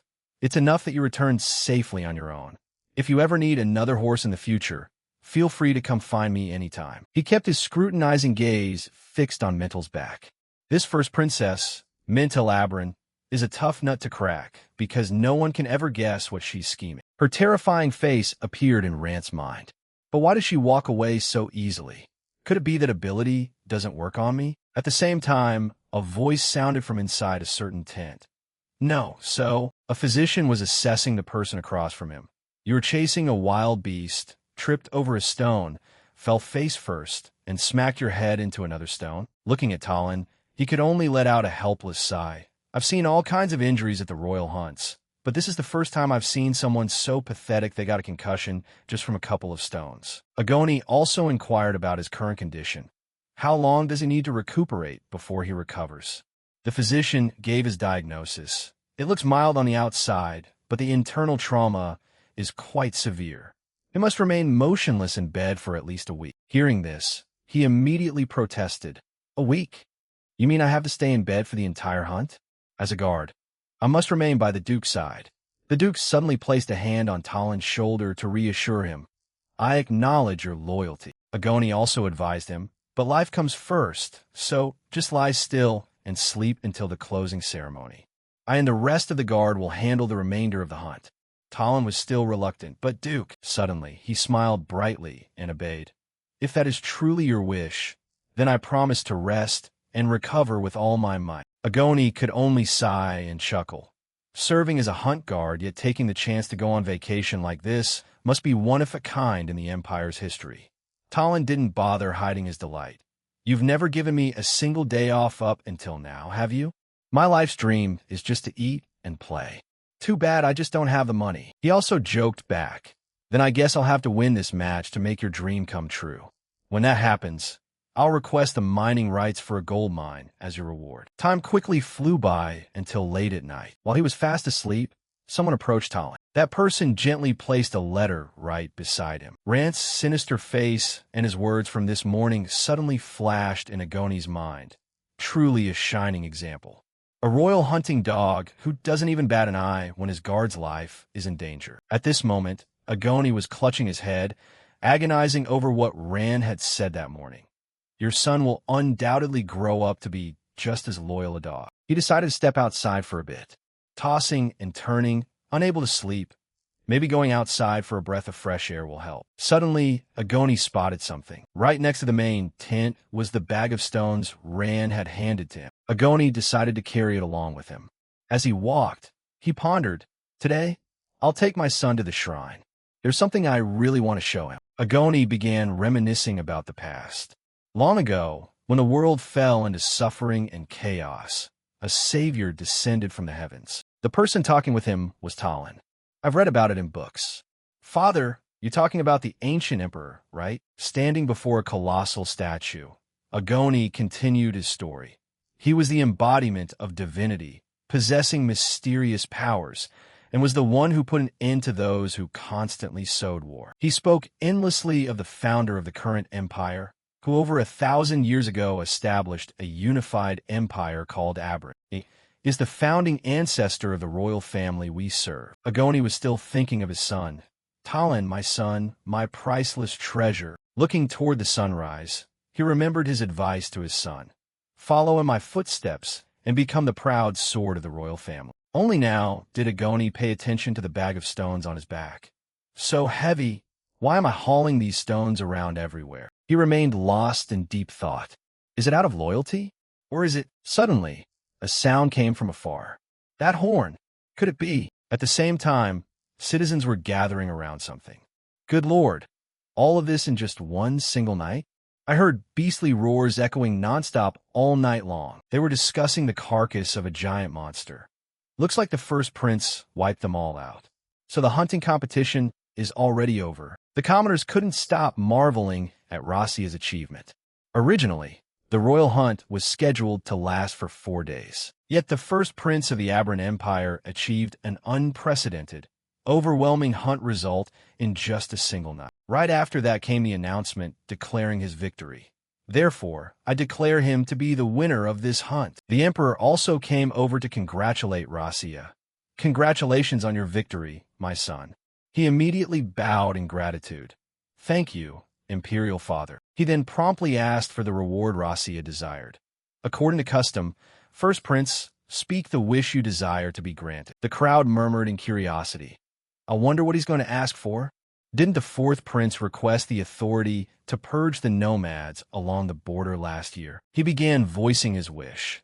Recently, refugee mobs have been gathering like parasites around the ancient emperor's shrine, damaging the dignity and security of the Holy Land. Smirking as he spoke, Rasia added, to restore the shrine's rightful beauty. Listening to this, Agoni felt increasingly uneasy. He was utterly shocked by his request. I beg your majesty to grant me the authority to purge them. Inside Agoni's mind, a faint, desperate cry began to echo. Father, Father. In those eyes, his son's image emerged clearly. Agoni suddenly drew his sword from its scabbard, a loyal hunting dog of the royal family. But that child, as he drew his sword, the terrified crowd scrambled out of the way. Agoni's face was dead serious. I'm sorry, Talon, my son. At the same time, a hazy voice called out, Hey, hey! Rand's face suddenly appeared right in front of the boy. Shocked, Talon tumbled right off the bed. Who's there? I pay my respects to the seventh prince. He put on a slight show of concern. Take it easy. Blood is rushing to your head, so you're going to feel dizzy. Rand even kindly advised him further. Remember to ask the doctor for some anti-inflammatory medicine later. Actually, no. Drink some olive leaf tea. He hurriedly obeyed. Why, yes, sir. But why are you here? He just sighed and replied, skip the reason. Do you really not know what kind of situation the Duke is in right now? The closing ceremony has probably already started by now. Talon still hadn't realized what was going on. The closing ceremony? What do you mean? In his heart, Rand cheered him on. That's right. Hurry and run over there right now. Talon quickly pushed his way forward. Excuse me. Sorry, let me through. However, the scene before him left him utterly shocked. Excuse me, that was the scene of him kneeling beforehand. The Duke. He was currently trembling with rage. Duke Fidus, what on earth is going on here? He remained still and declared, Our Fidus family has served the ancient emperor since the very beginning and has protected the royal family from the closest distance for over 1,000 years. Agoni's face was dead serious as he expressed, seeing as our Fidus family is better suited for the lowly task of dealing with the refugee mobs around the shrine. He then directly stated his request before the emperor.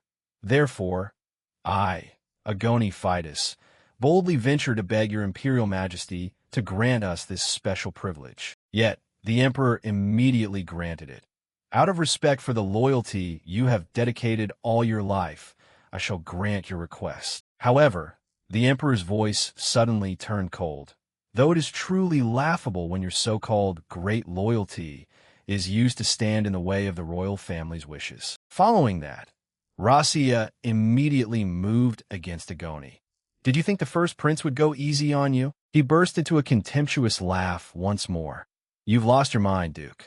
Have you forgotten that your current actions alone are enough to have you executed on the spot? He was fully prepared to accept his death sentence, the crime of disrupting your majesty's sacred ceremony.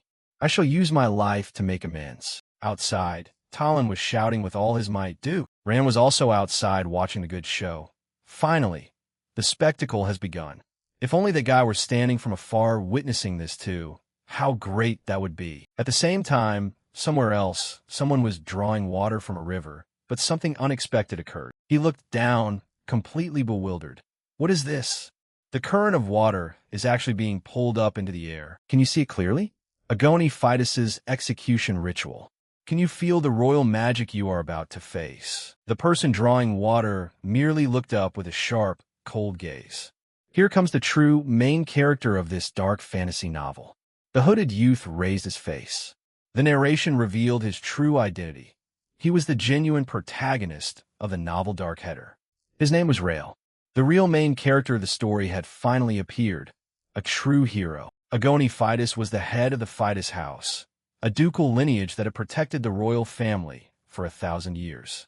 For over 30 years, he had achieved countless battlefield military exploits as the former commander of the Royal Knights. Now, after being accused of committing the high crime of lèse-majesté against the royal family, he knelt before the Crown Prince. Violent surge of blue mana raged around him as Crown Prince Rasia Abrin raised his hand and declared in his own name that the sinner Agoni Fidus was sentenced to immediate execution. A colossal pillar of water exploded outward. A massive column of water erupted into the sky. The present nobles and soldiers stood frozen in sheer horror as the blue torrent engulfed Agoni and crushed him under immense, terrifying pressure. Talon stared in horror, unable to breathe as the tempest of magic raged before his eyes. Duke Fidus wondered why Talon was here. He remembered saying that Talon was feeling dizzy, so he had assumed it was just an excuse, but seeing him now, he realized Talon looked much healthier than expected. Inside the raging torrent, Agoni struggled against the overwhelming power. He thought to himself that he had never imagined their parting would happen in such a pathetic state. He silently told Talon that he knew he had no right to ask for anything, but still begged him to take care of his son. Suddenly, he paused. He silently told Talon that he knew he had no right to ask for anything, but still begged him to take care of his son. Suddenly, he paused, trying to divine his intent. He then said that it wasn't over yet, that he still had work to finish. The Crown Prince raised one hand, gathering the remaining blue mana. A pillar of water and light tore through the sky. The force charged straight upward like a spear, piercing the clouds and spreading shockwaves across the entire area. The Crown Prince looked down coldly as his magic completed its rampage. Talon sat in his embrace, raising his head to look up with wide, terrified eyes. Far away, a silver-haired boy sat at a desk inside a quiet room. Through the window, that same blue streak crossed the sky. Elsewhere, under the wide open sky, Rael looked up from beneath his hood, watching the streak of light sweeping past overhead. Without hesitation, he began to give chase. He dashed across the grassy plain, then hurled himself forward as the water magic flew by at blinding speed. However, the inside was too murky for him to see clearly. Rael thought to himself that he couldn't make out anything. Then he wondered if there was someone inside. He continued running after it, landing near the edge of a cliff just as the pillar of water shot far ahead into the distance. Sweat poured down his face as he worried whether he had lost its trail. Meanwhile, Talon remained standing frozen in utter shock. Standing in the middle of the devastated ground, Talon looked at the ruins of the execution site, thinking that a hero like Duke Fidus had ended in such a manner. Everyone wondered what would become of the Duke's house now. Some noticed him and realized the Duke's attendant was nearby. An announcement was made that everything was over. An official replied that he understood. He then declared that the closing ceremony of the hunt competition would be held at noon, and all participants were required to stay until then. The Crown Prince calmly adjusted his gloves and remarked that they had merely crushed a small worm. He stated that showing leniency only encourages garbage that doesn't know its place to crawl back out. The nobles bowed their heads in silence as he walked past. Someone remarked that the Fidus house was finished as well. Another muttered that it was unbelievable how such a fool had once been the head of the family. Talon bowed his head amidst the crowd. Suddenly, a foot stepped in front of him, blocking his path. A few people gathered around, and someone called him a traitor. From nearby, the seventh prince observed, thinking that Talon's heart must be breaking. After all, he was an attendant by Duke Fidus's side, and the two were very close. Even so, he believed Talon would not break. Talon silently left the crowd and stepped inside a tent. Inside, the place was completely trashed. Broken furniture and wood splinters were scattered all over the floor. He knelt down and noticed a sealed letter lying under a fallen piece of cloth. He picked it up and wondered if it was a letter. Looking at the seal, he recognized the crest of the Fidus family. Opening it, he read the message left behind. The letter stated that if Talon was reading this, Agoni was likely no longer in this world. It asked that when that time came, he offer a small prayer so Agoni could find his way to Tyrannum. Agoni's final letter continued, stating that he entrusted his son to Talon's care, hoping he would fulfill the last request of an old man. Agoni wrote that he had a hunch his honor was about to be dragged through the mud, and if that day came, Talon must remember one thing. None of it was his fault. Talon's eyes trembled as he read the next declaration. Agoni Fidus, head of the Fidus family, officially declared, if anything were to happen to him, his attendant, Talon Kissa, would become the interim head of the Fidus house. The letter slipped from Talon's hand, and he fell backward in shock, weighed down by the heavy responsibility left behind. A moment later, he stood with crossed arms in the quiet room, remarking that the Crown Prince had indeed put on quite an impressive display of mana. He added that if the Crown Prince thought he had squeezed it all out, he was sorely mistaken, as his condition had actually worsened since the hunt. Sitting there with his injuries, coughing up blood, the crown prince angrily roared that he had suffered enough. He recalled that Ran Abrin had said the stone absorbed contaminated mana. He asked if the seventh prince was certain there was no issue with the treatment method. When the crown prince glared and said that if he valued his life, he should answer straight. Ran explained that the crown prince needed to release mana much more slowly, as forcing it would only make things worse. The crown prince exploded in a fit of rage, demanding to know what Ran had just said. In his heart, he cursed Ran, thinking that once his body fully recovered, he would tear him apart with his own hands. Ran observed his expression and guessed that was precisely what he was thinking. Unfazed, he said that the illness couldn't be cured all at once, and the crown prince was only still breathing thanks to the stone. As he left, Rasia thought to himself that according to what he had heard, Talon was still in a coma. The guilt was weighing on him heavier than expected, and Ran worriedly wondered if Talon was truly going to die. At that moment, Talon abruptly opened his eyes on the bed and asked where he was. The servant panicked, calling him the interim family head, warning him that he shouldn't leave the bed and should at least lean on someone. Talon weakly sat up and said he was fine, telling them to step back and give him some space. The servant explained that Talon had been unconscious for over 2 weeks, warning him that he might collapse at any moment. Talon adjusted his glasses and said he needed to see the young master first. He asked about the current situation of the family. The servant bowed his head and admitted that the situation was dire. He explained that all business partners of the Fidus family had severed ties. Most of the household members had fled, and their finances were in critical condition. He added that they couldn't even seek help from the royal family, and there was no doubt everything stemmed from the recent incident. Just as the servant began talking about the young master, a small boy appeared in the hallway and called out Talon's name in surprise. Talon immediately rushed over and called out to the young master. The boy asked Talon how he was feeling. Talon knelt before him, saying he was fine and apologizing for causing him so much worry. The young master remarked that a lot of terrible things seemed to have happened while he was away, and even his father's funeral had yet to be arranged. Talon hesitated and said that regarding that matter, he had something to explain. Outside the window, servants were whispering among themselves.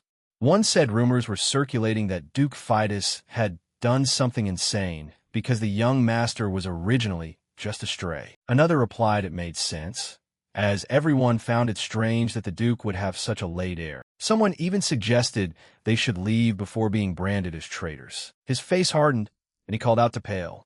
Pale answered tremblingly, addressing him as interim family head. Talon ordered them to bring him the tongues of those fools whispering outside the window, declaring them guilty of spreading malicious rumors about the young master. Pale stammered in horror, trying to protest, but Talon coldly asked if he needed to repeat himself a second time. Pale immediately bowed his head and said he would execute the order. Afterwards, Talon turned back to the young master and declared they would not be holding a funeral. The young master called Talon's name in surprise. Talon explained that Agoni no longer deserved to be considered family, asking the young master for his understanding. Shocked, the boy asked why Talon would say such a thing. Therefore, until the young master officially became the family head in the future, he held the responsibility to protect the family. He declared that from now on, for the honor and survival of the Fidus family, he would use every means necessary to achieve his goals. In the grand hall of the palace, a curse suddenly erupted. Screams of frustration echoed as a body was violently hurled backward, crashing straight through the window in a burst of light and debris. The destruction continued in a violent outbreak. Furious shouts echoed repeatedly as the room was torn apart by an unstoppable force. A tall, blond man stood alone amid the wreckage, gasping for breath, his back turned to the shattered window while rain poured outside. Behind him, the room was left in total ruins. Elsewhere, a maid flinched upon hearing the alarm beyond the heavy doors. She panicked, confused as to why she was trapped in there. The muscular, bloodthirsty blond man roared a threat to tear someone apart, his fists clenching so hard that the floor beneath his hands cracked. Then his expression changed, remembering the matter that needed to be handled tomorrow. He ordered the news to be spread that he would enter the imperial forest but secretly thought he would not actually go there. A black-haired young man asked why he was being told to do something so absurd, then explained that he also had his own reasons to be there. The black-haired man refused to enter the forest himself, revealing his true motive. If the blonde-haired man announced that he himself was entering, no one else would be permitted to set foot inside. The blonde-haired man was suspicious, demanding to know what scheme was at play and what the other intended to do alone in the forest. The black-haired man chuckled dryly, saying it was merely for treatment, then told the other to just sit quietly in his room. Meanwhile, a strange energy flashed in his hand. Conflict broke out.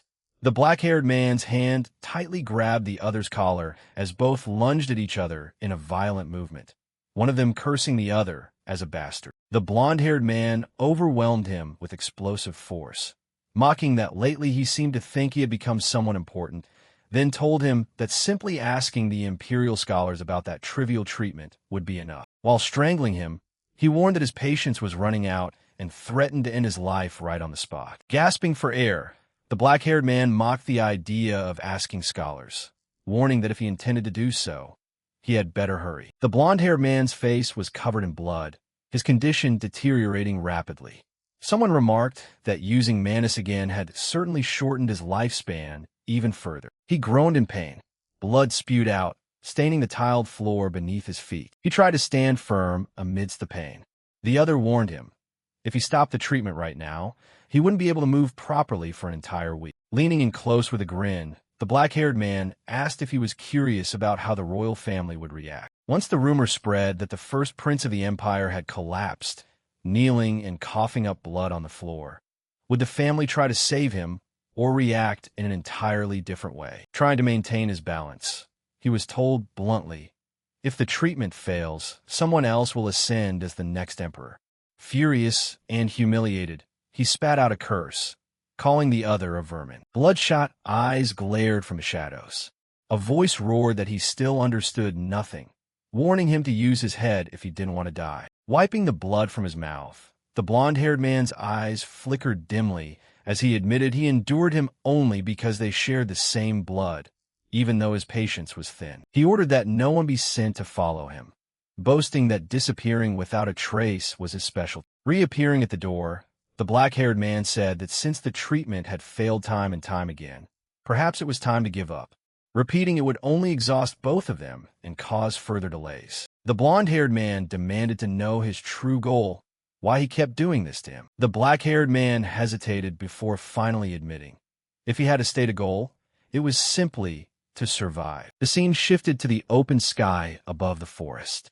A hawk glided in the wind, its talons clutching something. It flew higher, cutting through the canopy toward the light. Feathers and blurred motion filled the sky as the bird plunged through the clouds. On the ground, a boot pressed down onto the grass. The black-haired man noted with satisfaction that he had searched the forest 3 times and confirmed not a single soul remained. Standing alone amidst the greenery, he explained that he had deliberately cleared the entire forest, even risking the first prince's wrath, because today he intended to experiment with his abilities. He looked at the horse rearing nearby, realizing after last time that he could transform into various other animals, and that such versatility would make the ability far more useful than he had initially thought. Leaning against a tree trunk, he reasoned that to fully understand it, he had to grasp the exact limits of the ability before relying on it. Rummaging through his bag, he thought that what needed to be determined fastest was the exact condition to transform into any animal. Recalling previous instances, the simplest theory was contact, because both animals he had transformed into before had physical contact with him. He picked up a tree branch, deciding that the only way to test the hypothesis was to try it directly. He set up a small trap, saying he would catch a new animal to test, starting with something small. He set bait taken from the Imperial kitchen, thinking that even a crude trap would do as long as the bait was good. Right then, there was a rustling sound nearby. A small creature was moving on the tree branch above. Looking up, he saw only a squirrel lingering near the trap. The squirrel looked at him warily, still on guard because the nearby trap wasn't even finished. In his heart, he wondered if he could catch it. More curious than afraid, the squirrel approached on its own, drawn by the chestnut he held in the palm of his hand. He grabbed it, gently scolding it for daring to approach a stranger so easily, warning what would happen if it encountered a bad person. Setting it down, he told himself he had succeeded in making contact, then moved on to the next step. Reaching out toward the little creature, he decided to attempt transformation. Energy surged around him as he called forth the change. His body glowed as the transformation took place. A moment of silence passed as he stood there, and then nothing seemed to have changed. This time, the transformation clearly had no effect.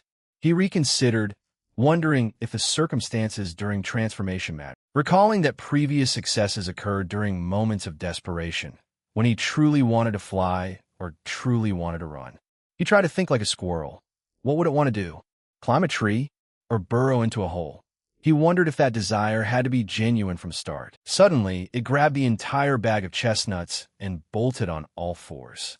Having transformed, it squeaked continuously as it ran away. Startled, he shouted after his own transformed body, asking why it grabbed the whole bag instead of just taking a few nuts. Sprawled on the ground after returning to human form, he asserted that if the squirrel wanted chestnuts, it only needed to ask, not steal the whole bag. Determined to try again, he held on tight and prepared once more. He transformed again, this time flung up onto a tree branch by the bag strap itself, squeaking in surprise that such a small body could handle the pulling force so well. Still retaining his human form from the shoulders down, he gritted his teeth mid-transformation, declaring he'd see who wins this tug-of-war between the two forms. The bag strap finally snapped, with splinters scattered everywhere as he winced, the impact forcing him back into human form. High above, a flock of birds scattered across the forest sky as the noise of the struggle echoed upward. Night fell upon the palace,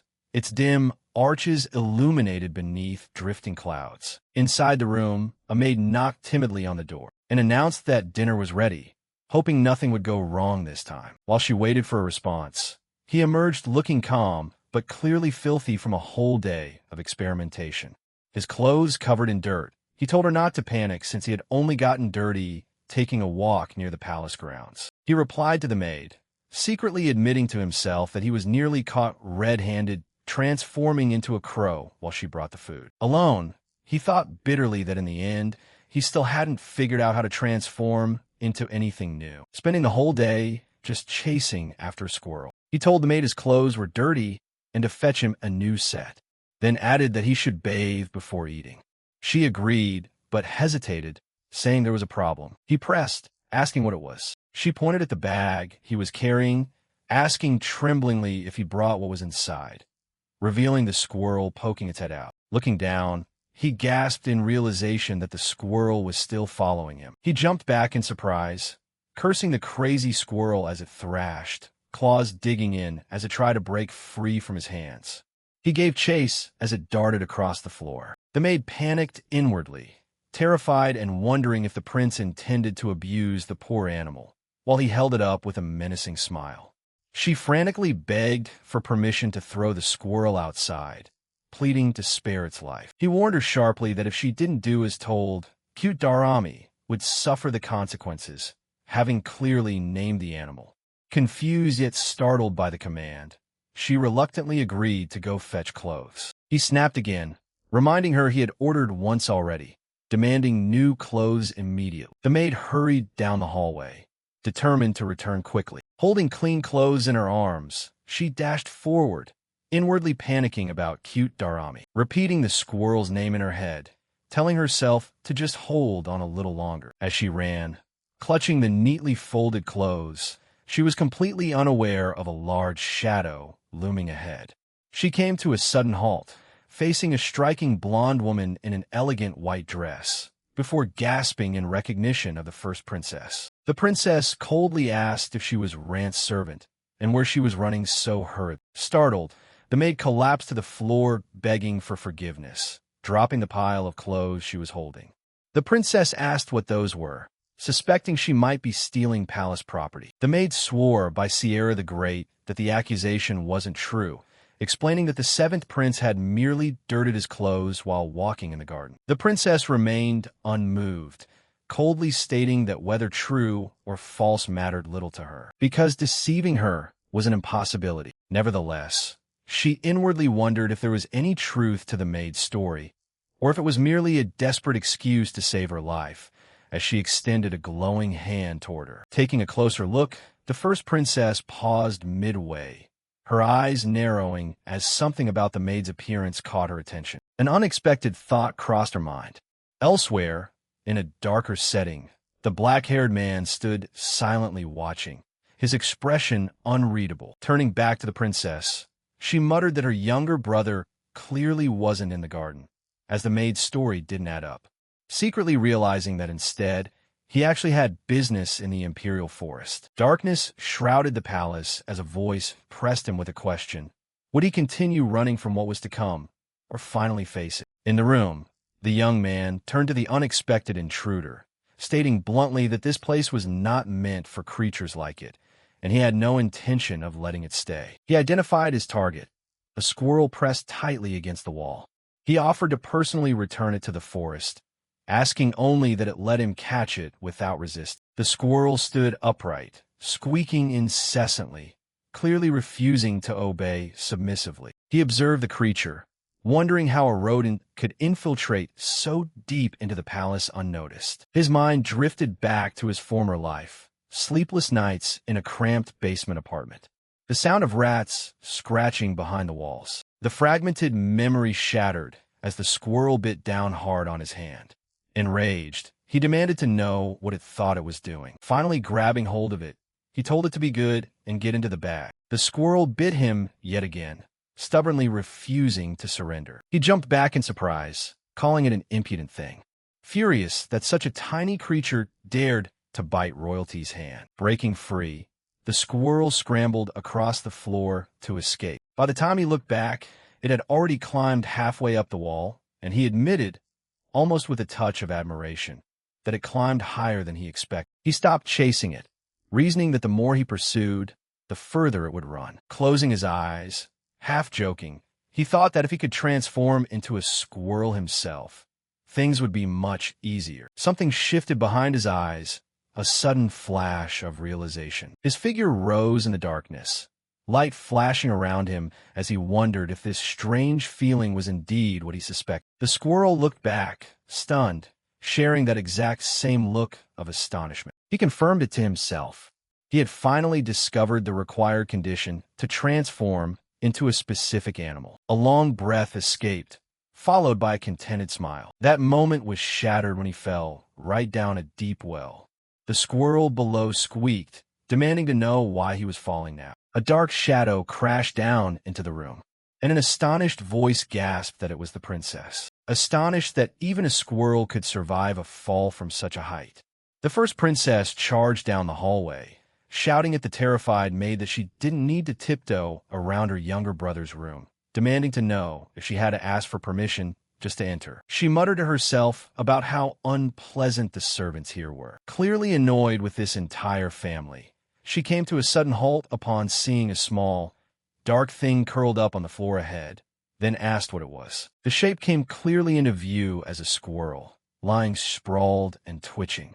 She looked down, bewildered, asking if that was really a squirrel. She covered her mouth with her hand, uneasy at the thought of a wild animal roaming inside the royal residence, even if the boy living here had been abandoned by the royal family. Beside her, the maid clapped both hands to her face, overwhelmed, squealing about double the cuteness. The squirrel's face twitched from the obvious pressure, and it muttered to itself that this entire situation was driving it crazy. The next day dawned over the palace spires, peaceful and clear. The squirrel was curled up close to a hand, being gently petted, and the prince remarked half cheerfully, half saddened, wondering why he was acting like this. He sat back, watching the squirrel rest on the table, realizing it hadn't left his side since last night, then inwardly asked if it was doing so because it knew he had saved its life. He told it bluntly that bringing it back to the forest was too much trouble, so from now on it had to know how to hide itself on its own. He smirked, thinking that he had finally cracked the mechanism behind his transformation power. Surprised that the actual condition was so absurd, he recalled the first creature he had ever transformed into. A crow spreading its wings wide against a stormy purple sky. Then came the black horse, and then the squirrel, All of them shared one common condition before the transformation could occur. He realized it wasn't just about making contact anywhere.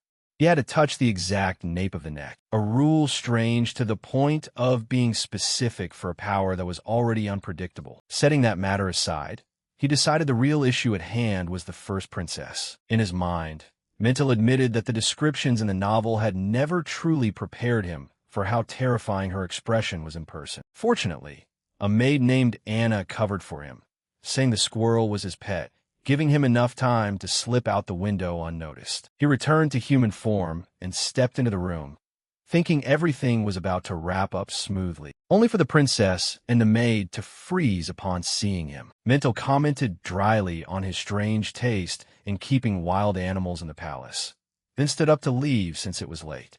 He replied politely, saying yes, and inviting her to visit again next time, only to be cut off before he could finish, as she told him to come find her at her quarters, and the words "tomorrow" were so heavy that he winced at the demand. She added that there were matters they needed to discuss. Once left alone, he wondered if Mintel had discovered anything, while the squirrel continued carelessly gnawing at his feet. He couldn't guess what she wanted to talk about. He wondered if she knew his true identity, but quickly dismissed the thought, telling himself there was no way. Resigned, he spread his arms, muttering that he had no choice but to go, since refusing was impossible, then turned to ask the squirrel if he was right. Agard in full armor greeted him solemnly at the entrance. Welcoming the seventh prince, he was led before soaringly high doors, remembering from descriptions that her room was massive. Though he hadn't expected the doors to be so huge, while a guard mentioned that the first princess was waiting inside. Sitting solemnly by the fireplace, Mintel greeted him, noting that he must have traveled a long way to get here. She invited him to sit, saying his feet must be tired, but he declined, asserting it wasn't that far, and asked directly what she wished to discuss. She cut him off coldly, asking if he hadn't heard her tell him to sit. He was silent for a moment, then apologized for his rudeness. She waved it off with a soft laugh, teasing that his curiosity must have won, then added that he had always been the impatient type. Alone with her thoughts, she wondered since when this child had become such a different person. Recalling how he had gone alone into the imperial forest, a place he had never set foot in before, he admitted to himself that this was precisely why he didn't want to face her. An explanation gradually unfolded. Manna's power always manifested as an ability tied to nature. The emperor controlled fire. The first prince controlled water. Mintel's ability, in a sense, stood above all the rest. Her manus was called human, the power to read and manipulate the human mind. She spoke gently, saying she hoped he would be honest with her, as she was deeply saddened when her own family tried to deceive her. He checked himself, repeatedly reminding himself to stay calm, clinging to the single certainty he held. Mintel's ability didn't work on him. He reasoned secretly, thinking that if her power actually worked on him, she would have used it to force the answers she wanted long ago. Surely she had only just realized her power had no effect on him. He recalled what the novel revealed. There were two conditions that caused her ability to fail. First, the target had to be blood-related to Mintel. Second, the target had to truly love and care for Mintel as family. And the second condition was the real problem, as feeling familial love toward her seemed impossible in his case. He affirmed to himself that there was absolutely no way he could feel that way toward this woman. While she urged him again, growing impatient, demanding a quick answer, he could only look out at the palace grounds in confusion, unable to understand why her ability didn't work on him. If neither condition matched, the scene shifted completely to a cave near a roaring waterfall. The sound of water echoed against the rocks. Deep inside, a drop of light fell through the darkness onto a motionless figure on the ground. An old man, covered in battle scars, moved and groaned in pain as he slowly regained consciousness. He struggled to sit up, dazed, asking aloud whether this place was Tyrium or perhaps Hody. A hooded figure sitting nearby simply told him that he had survived. Startled, the old man demanded to know who the stranger was and where he was, amazed that he was still alive. The hooded figure explained that he hadn't opened his eyes for so long that they thought he was dead. The stranger gripped the hilt of a gleaming sword, declaring that now he would start asking questions. Sword drawn and pointed straight, The hooded figure asked if the old man was loyal to the Abran Empire. The old man panicked, demanding to know what this was about. The hooded figure pressed further, telling him to answer with just a yes or no, and that his answer would determine how he would act next. A blonde woman reached out toward the seventh prince. Her mind-reading ability activated with a flash of light. Nothing happened. She realized it had absolutely no effect on him. He looked back, quietly wondering why. She pressed for an answer, asking why he had suddenly become an entirely different person from the boy she used to know. Kneeling beside him, she turned the puzzle over in her mind. If her power failed, there had to be a reason. She began to suspect that it had to do with someone else occupying this body. The prince recalled his own situation. In the original novel, the seventh prince was such a minor character that almost nothing was written about. He was having to survive with almost no information. She leaned in closer, saying she could almost hear him calculating his next move. She mocked that it must be very difficult for him to answer. He wondered whether he should continue playing dumb, but doubted if she would truly let this matter go so easily. He tried to imagine how the real seventh prince would react at this exact moment, forcing himself to imitate him as her power reached out again. Receiving no response, she decided another method was needed. She stood up and called out loudly. She clapped her hands and ordered the Imperial Knights to enter. 2 knights stepped in, asking if she had summoned them. She complained that her dear younger brother refused to speak. She casually ordered the knights to force him to speak by slashing the mouth of a servant named Ran Abran. The knights froze in shock, astonished that the seventh prince himself was standing right there witnessing the order. The prince's expression hardened as he thought that low-ranking servants like them shouldn't be blamed for something so terrible. He refused to let an innocent person take the fall for him. The knights protested, begging her to reconsider the order, but she merely remarked that they were making too much noise. She declared flatly that she hated noise, and the knights took their stances, weapons raised high, ready to carry out her wishes at all costs. Steel flashed as a blade swung down. A knight demanded to know what the prince intended to do as he stepped in to intervene, stopping the violence before it happened.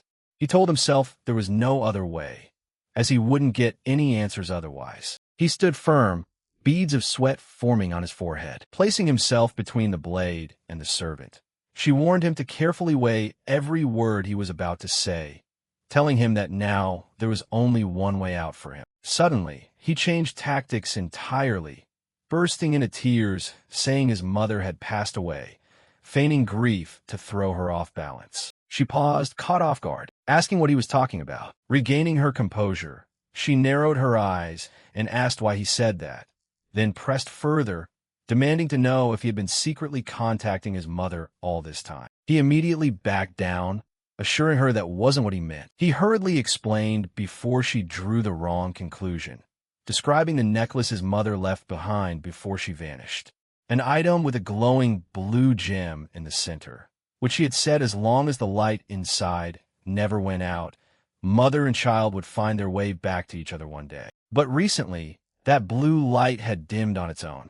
Then, without warning, the stone turned black and shattered completely. After a moment of panic, an idea formed in his mind. He declared his thought at that moment was that his mother, who had spent her entire life yearning for something, had finally found peace in her eastern homeland. She looked back at him, unmoved, calling it a blatant lie from beginning to end. He continued to build the story, explaining that among all the lovers who bore children for the emperor, his mother was the only one who had ever escaped the royal family. The true reason for that escape was never recorded.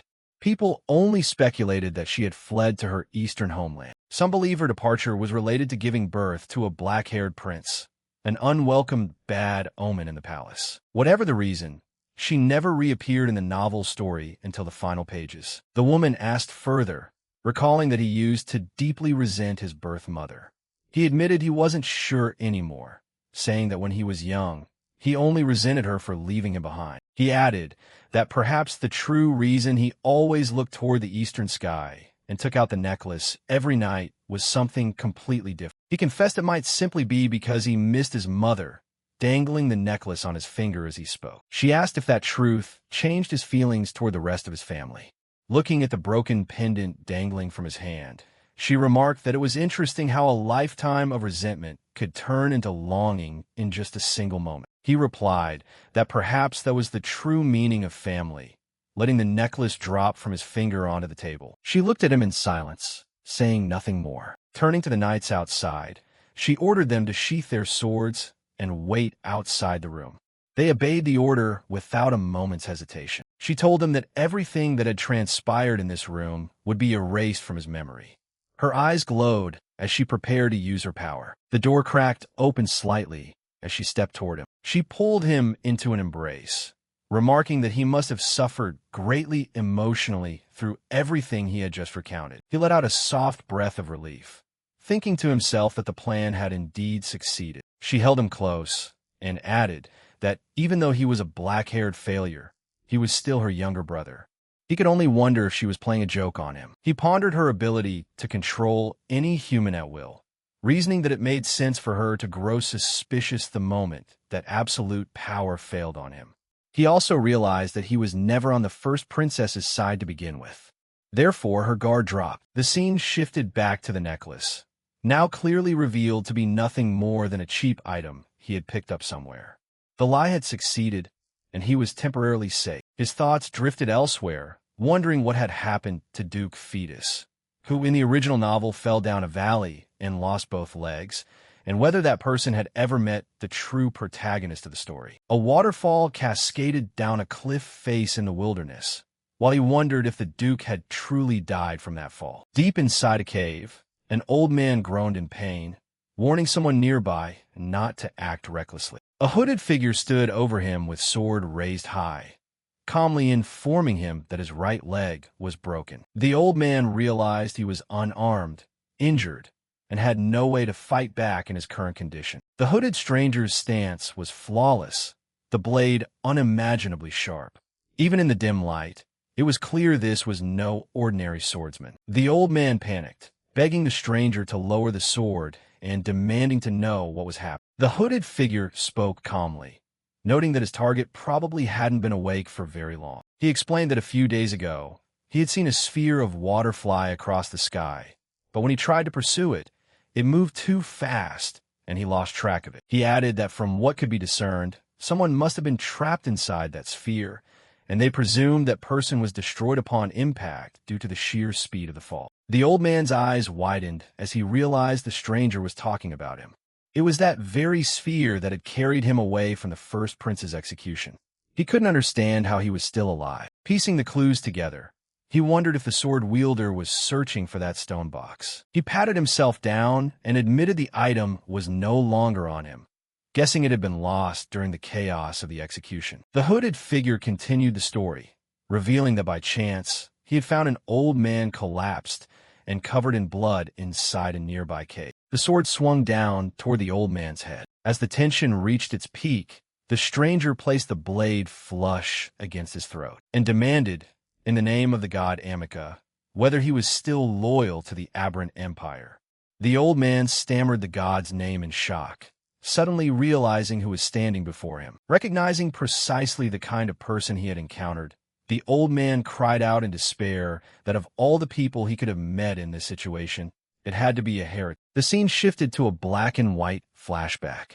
A voice remarked that the figures scattered across the rocky ground looked like local vagrants, saying such a sight was very common in these lands. A young boy stood, crying with blood on his cheek, as a cold voice mocked the man beside him for showing no reaction while his own servant was dying, calling him the emperor's exemplary loyal dog, and predicting the boy would grow up to become the same kind of loyal hunting dog. An older man greeted that boy warmly, calling him his son Flynn, the greatest treasure he had ever possessed, before a towering statue of a cloaked figure holding a massive sword. The father told his son to follow in his footsteps and become the sword of the royal family.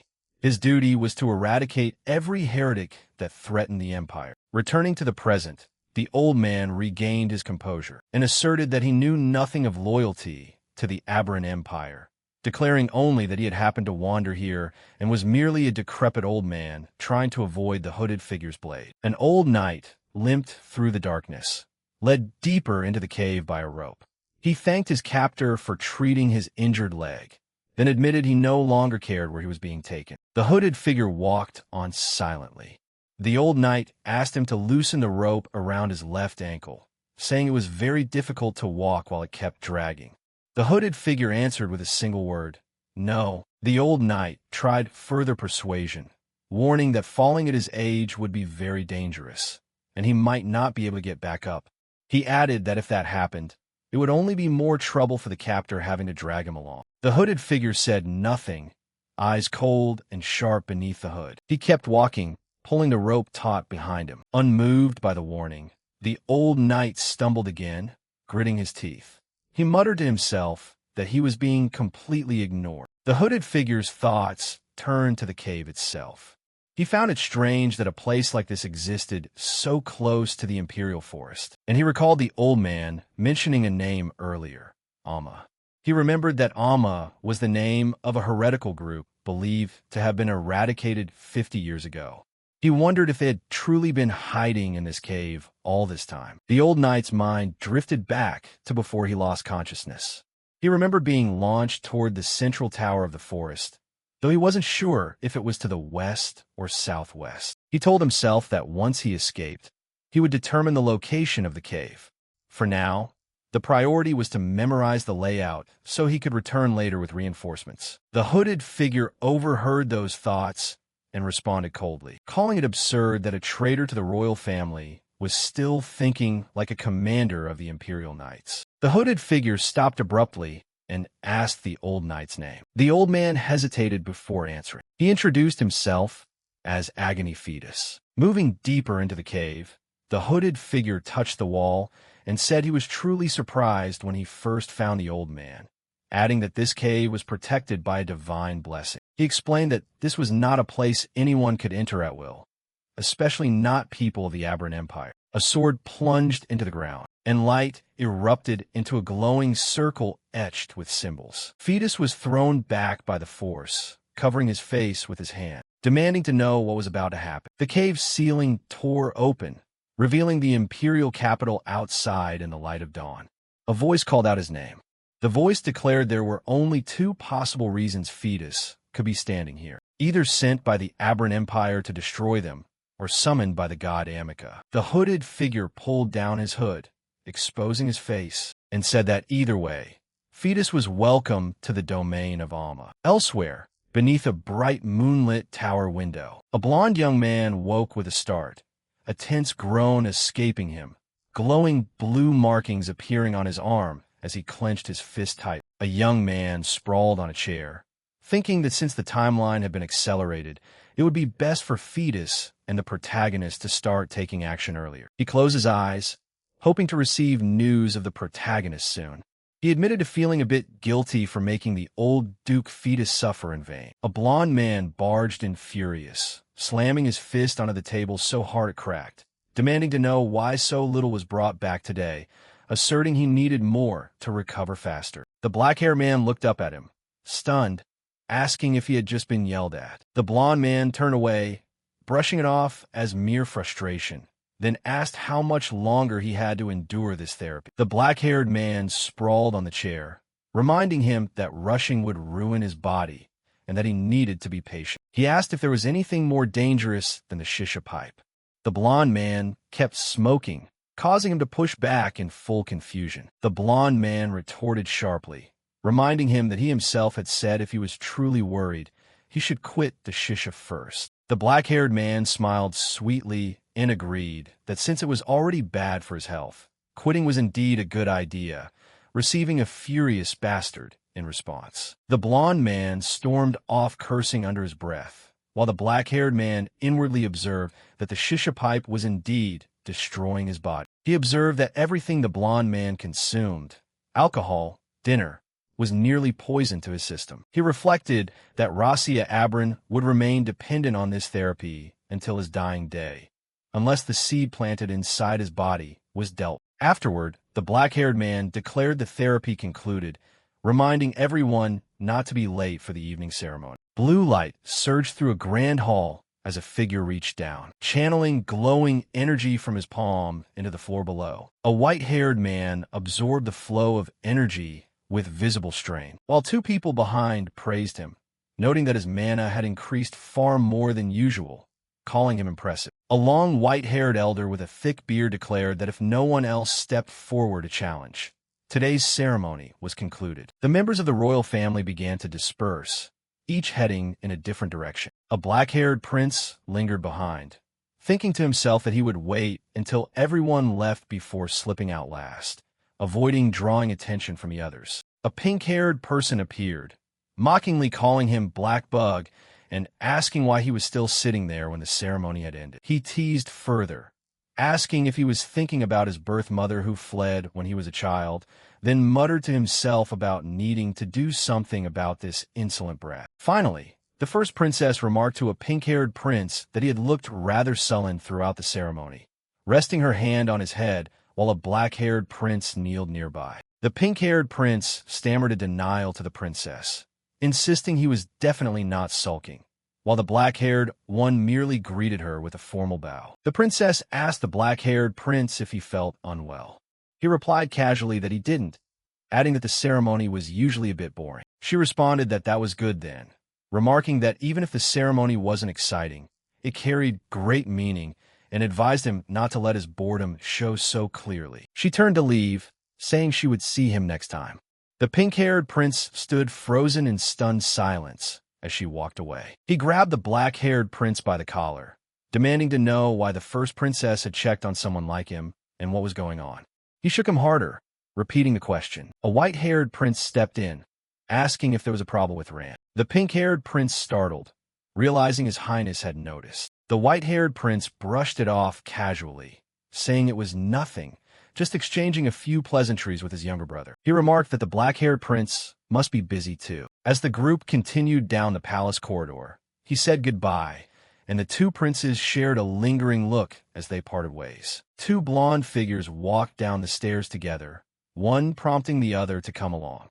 Brother. The black-haired prince inwardly noted that this was the second prince, Dido Abrin, who was always found by the first prince's side, as the blonde man called him over to talk in a torchlit corridor. The blonde prince asked if he knew about the temporary successor taking over for the late Duke Fetus, naming him Talon Chrysa. A bespectacled aide remarked that the prince seemed to be plotting something interesting. It was connected to the central territory that had been exchanged for Duke Fetus's life. The blonde prince sneered, declaring he couldn't care less about vermin like the Fetus family. He added that the Fetus family had only 1 year left anyway, since after that time the land would return to his hands. A voice chimed in, saying there was no need to wait a whole year.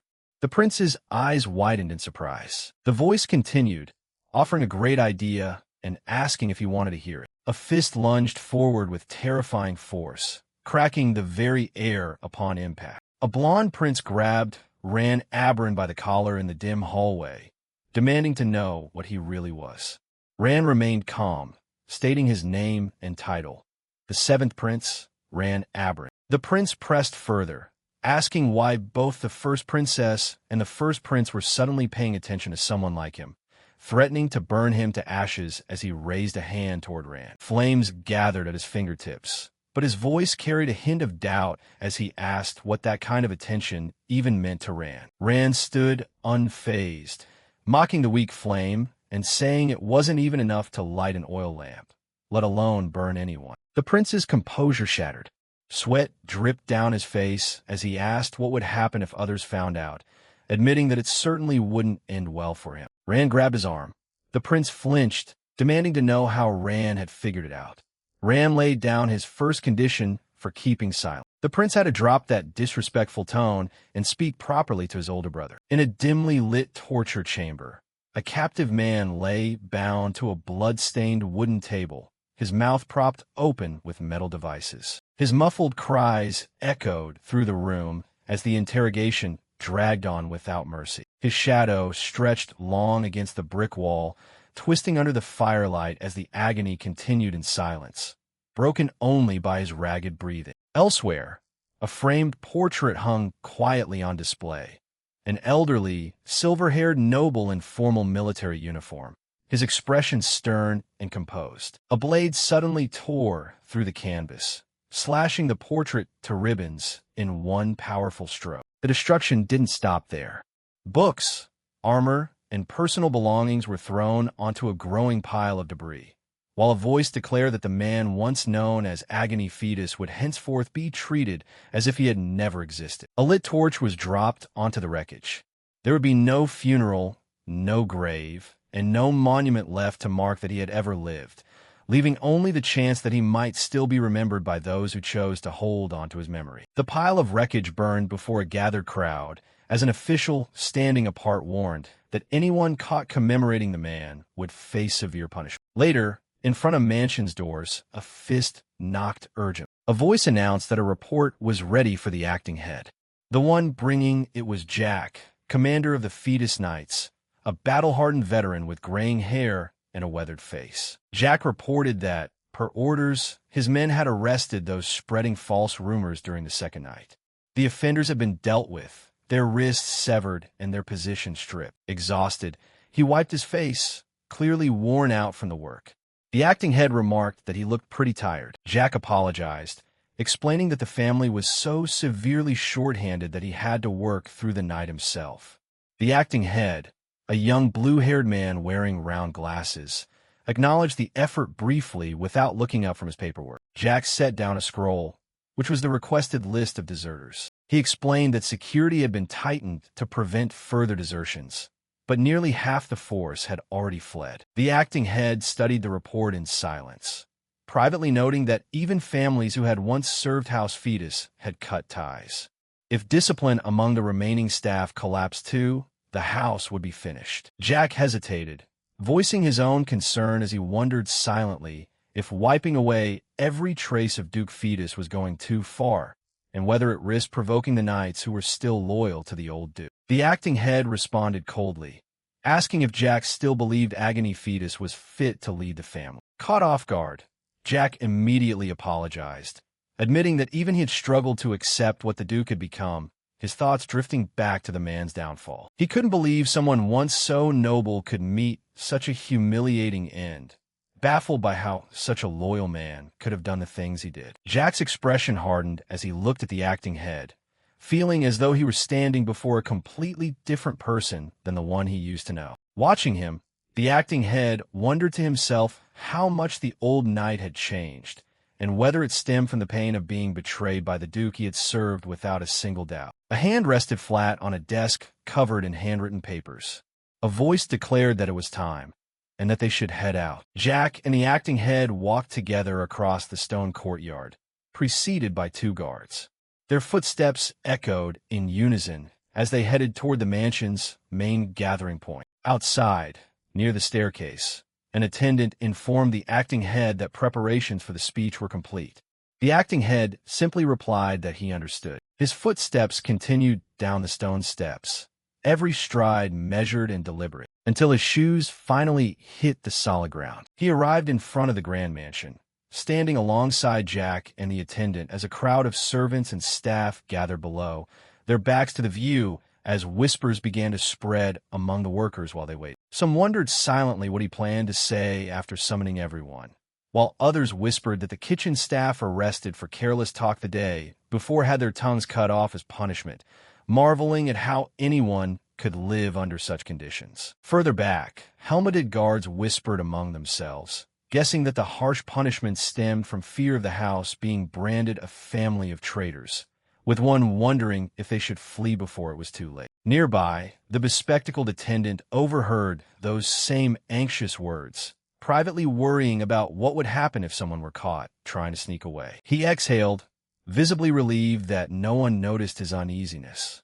Standing on the platform, the acting head addressed the gathered crowd, declaring that House Fetus had served Sierra the Great since its founding, going on to explain that for over 1,000 years, House Fetus had stood by the royal family as its closest protector. However, he admitted that things had recently fallen into chaos, and everyone present understood the reason why. He spoke the name aloud, Agony Fetus, traitor to the royal family. Jack and the attendant beside him reacted with visible shock upon hearing the name spoken so openly. The acting head went on to affirm that Agony Fetus had betrayed the empire and was executed by the royal family, and that single truth had shaken the wealth, unity, and honor the house had built over a millennium right down to its roots. Looking out at the crowd, he acknowledged that even among those gathered right now, many doubted House Fetus's loyalty. Therefore, he was giving them one final choice.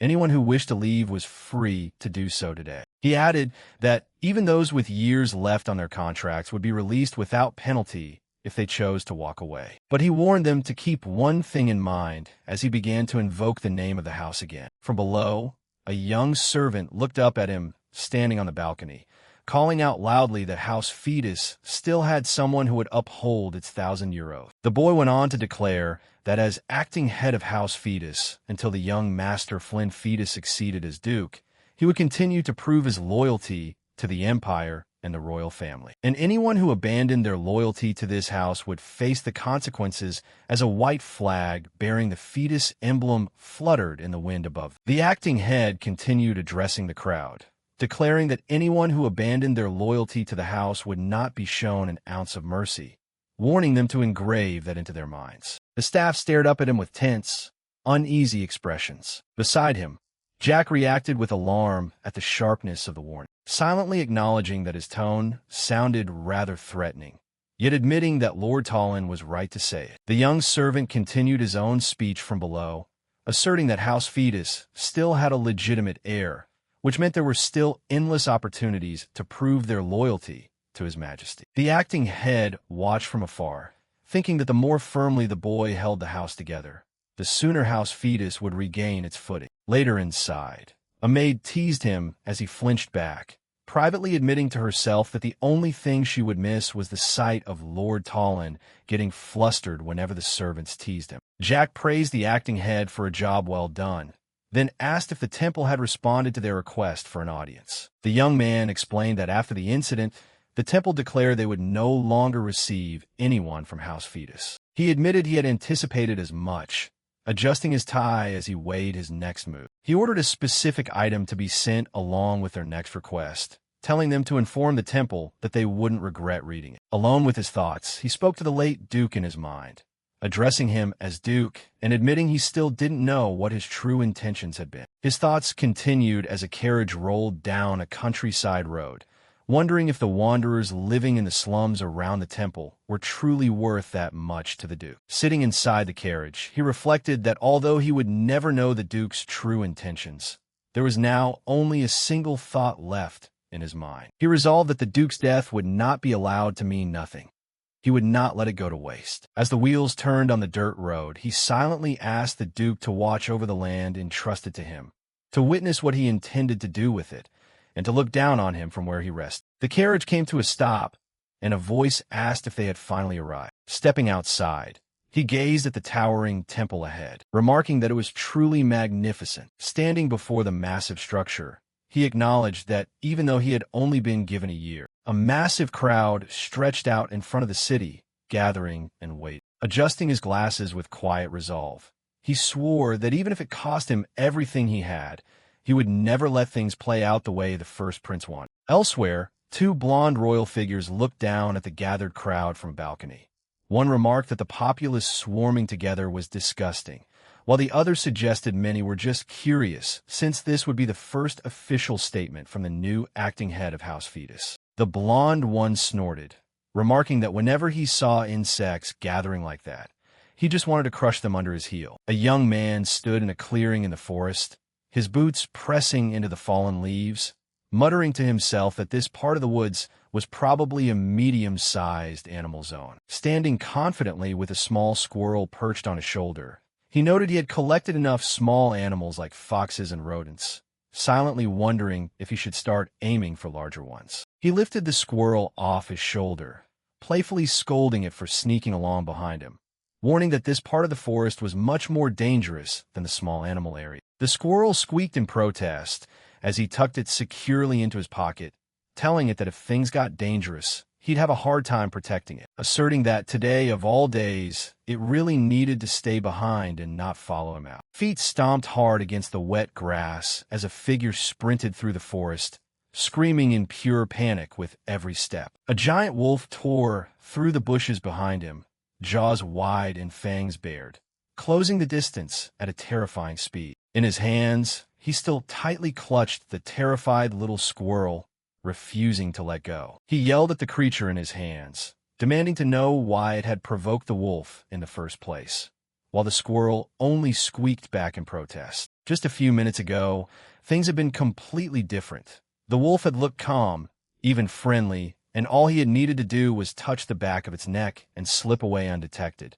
He had even whispered praises to it, treating the beast like a good pet. That calmness had shattered in an instant when the squirrel let out a piercing cry, causing the wolf's face to twist in sheer rage. He turned to the squirrel, demanding an explanation for why it had picked a fight with the wolf at the absolute worst moment, telling it that if it wanted to die, it should go die alone. Rain poured down as the wolf closed in, its massive body gliding through the underbrush, while he wondered in desperation what animal he should transform into next to escape. No land creature could outrun a wolf, he realized, and there was no time to turn into a crow and take to the sky either. A single thought hit him: if only I could run and fly at the exact same time. Burning frustration washed over his face as that impossible wish repeated in his head, when suddenly his body responded.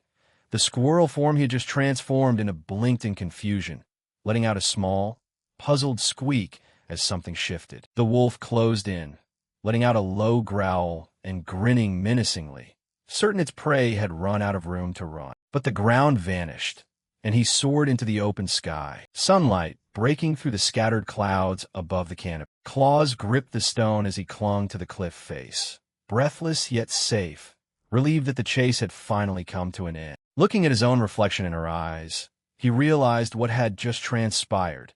Having long suspected this ability went far deeper than he had initially thought, and now the truth laid bare before him. His transformation was not limited to a single form, as a winged wolf soared through the mountain air, proving that his powers could be shaped and combined. Elsewhere, a group of nobles gathered in the shadows, whispering about Duke Fetus seizing an entire territory, defying the royal family to claim it as his own. Passers-by on the crowded streets gossiped about the family's crumbling reputation, wondering if the acting head had lost his mind, since madness seemed to run in their bloodline to begin with. In a nearby town, two men whispered about a hidden treasure rumored to be buried close by, eager to be the first to find it. Two boys crouched in the shadows, one grabbing the other's shoulder, declaring that it was time to try their luck picking the pockets of unsuspecting strangers. A hooded figure stood among his cloaked companions, his thoughts turning dark as he realized House Fetus was sliding toward ruin, wondering to himself what game his ally Talon was playing after all. A young blue-haired man, wearing glasses, stood before the towering facade of the temple, silent as whispers spread through the crowd around. He raised two fingers into the air, declaring a deadline for those still occupying the land. Any vagrants remaining after 2 months, he announced, would face severe punishment for desecrating the sanctity of the holy temple. Someone in the crowd shouted back, demanding to know where they were supposed to go if driven away, accusing him of sentencing them all to death. A young boy asked his companion what the man above had just said, only to be told harshly to stop worrying about it and run while he still had the chance. Nearby nobles exchanged suspicious whispers, surprised that the supposedly soft-hearted acting head of House Fetus was showing no mercy as they had expected, guessing he was merely trying to avoid provoking the royal family. The young man turned back to look at the anxious crowd below, asking out loud what exactly was going on between them. His thoughts drifted to a single word: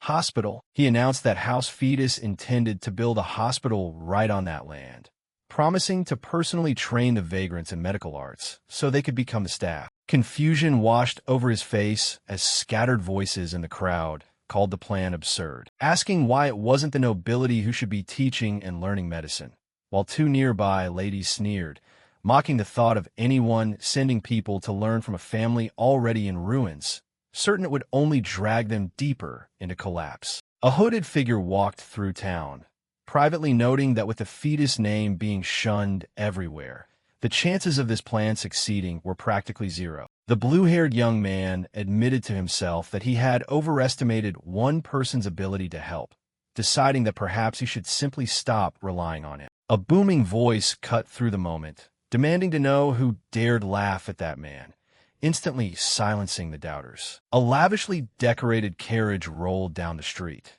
the driver calling for everyone to clear the way as the horses trotted past startled onlookers. The carriage drew to a halt, its door drawing every eye, as a figure stepped down from inside. A high priest emerged, declaring his support for Talon Krysa, the acting head of the fetus ducal house, speaking in the name of the god. Passers-by gasped, recognizing the figure and stammering his title in utter disbelief. The young man knelt before the church, his hands joined in a respectful gesture as the crowd watched in stunned silence. The high priest greeted him warmly, reaching out a hand, while the young man hurriedly stood up in flustered respect, stammering a greeting to the high priest standing before him. The high priest addressed the gathered crowd as lost children, telling them they were all travelers heading toward the same destination. Temptation and evil would always lurk along life's path, he warned, asking how noble a person could truly be if they were willing to abandon others while claiming to walk the righteous path. A hooded figure smiled quietly, thinking of how House Fetus had been tarnished by a single sinner, a stain that would never be washed away. Yet there was still someone attempting to tread that arduous path despite it all. The high priest continued, raising his hand toward the young man before him, bestowing a blessing upon the poor child of Aberon who was undertaking this journey of atonement, praying he would find fulfillment under the god's grace. Deeply moved, the young man thanked him for those precious words, while the high priest brushed off the gratitude, asserting that he could not stand by while House Fetus pursued something so loyal. He offered for them to ride together into the temple, adding that since they were here, they might as well pay their respects to Sierra the Great. Words of thanks followed on the surface, but deep inside, the young man cursed him, certain the old man had only shown up to put on a show for the audience. He recalled that House Fetus was covering all costs for the project, yet the high priest's condition was that the temple would take half the profits from both the hospital and the academy. Picturing the width of that smile, he understood precisely how satisfied the high priest was with securing such a deal. Regardless of the outcome, he told himself he had no regrets about the choice he made, since convincing the high priest was essential to pushing the plan forward. A hooded figure greeted him warmly as young Master Mio, remarking, "It's good to see you again." Startled, the young man wondered to himself since when Milio had ever cared about his presence, while Milio simply replied that the world was not so easily turned upside down, brushing off any deeper explanation. Elsewhere, a furious blonde noble smashed a rock, demanding to know what that damned old man was thinking and why he had suddenly shown up. His companion explained that the acting head had simply used his brain, reasoning that if the high priest publicly backed him, the nobles would have no choice but to fall in line. Baring his teeth, the blond man snarled that the vermin was finally using his head for once, promising that the next emperor of Aberon would have nothing left to worry about. Too enraged to listen further, he stormed off, declaring he needed to kill someone just to vent his rage, while his companion mocked that there were plenty of vermin around to crush instead. Later, having calmed down, the blond man took a sip of wine by the window, letting out a thoughtful hum to himself. An aide confirmed that the current acting head of the Fetus ducal house was indeed Talon Krysa, the third son of Count Krysa's family, who had served the late Duke Agony Fetus for 13 years. The blond noble swirled his wine glass, muttering that something had been grating on his nerves lately. Without warning, he suddenly struck out, slamming his aide's head into the wall hard enough to draw blood. Looking down with a sneer, he added that the aide standing there silently only made his anger worse. Blood trickled down the aide's face as he bowed his head and whispered an apology. Walking away, the noble remarked that the aide's refusal to scream or flinch made him boring, though that exact quality was the reason he kept him around, to which the aide merely repeated his apology with a wave of his hand. The noble told him that if he insisted on being boring, he should at least make himself useful, ordering him to search 5 years of tax records from Count Krysa's family. If he found even a single anomaly, he was to arrest Count Krysa on the spot, and if there was nothing, he should forge evidence and arrest him anyway, then quietly clean up the mess afterward. Kneeling among the broken porcelain, the aide picked up the shards and simply replied, addressing him as Your Highness. Alone again, the prince leaned back in his chair, muttering that the first prince's body was deteriorating faster than anyone expected, calling the entire situation annoying. He fell silent for a moment, then added bitterly that the man's constant recoveries were just as annoying as his decline. Morning light poured through the arched windows of the mansion as footsteps echoed down the hallway. A voice calling out from outside the door to announce the arrival of an aide named Pale to see the acting head. Inside the office, Pale presented his report, stating that preparations for the new hospital were complete and that nobles eager to learn and teach medicine had filled every available slot, to which the acting head simply nodded, satisfied with the progress. But not all news was good, and Pale's expression grew tense as he raised the remaining issue.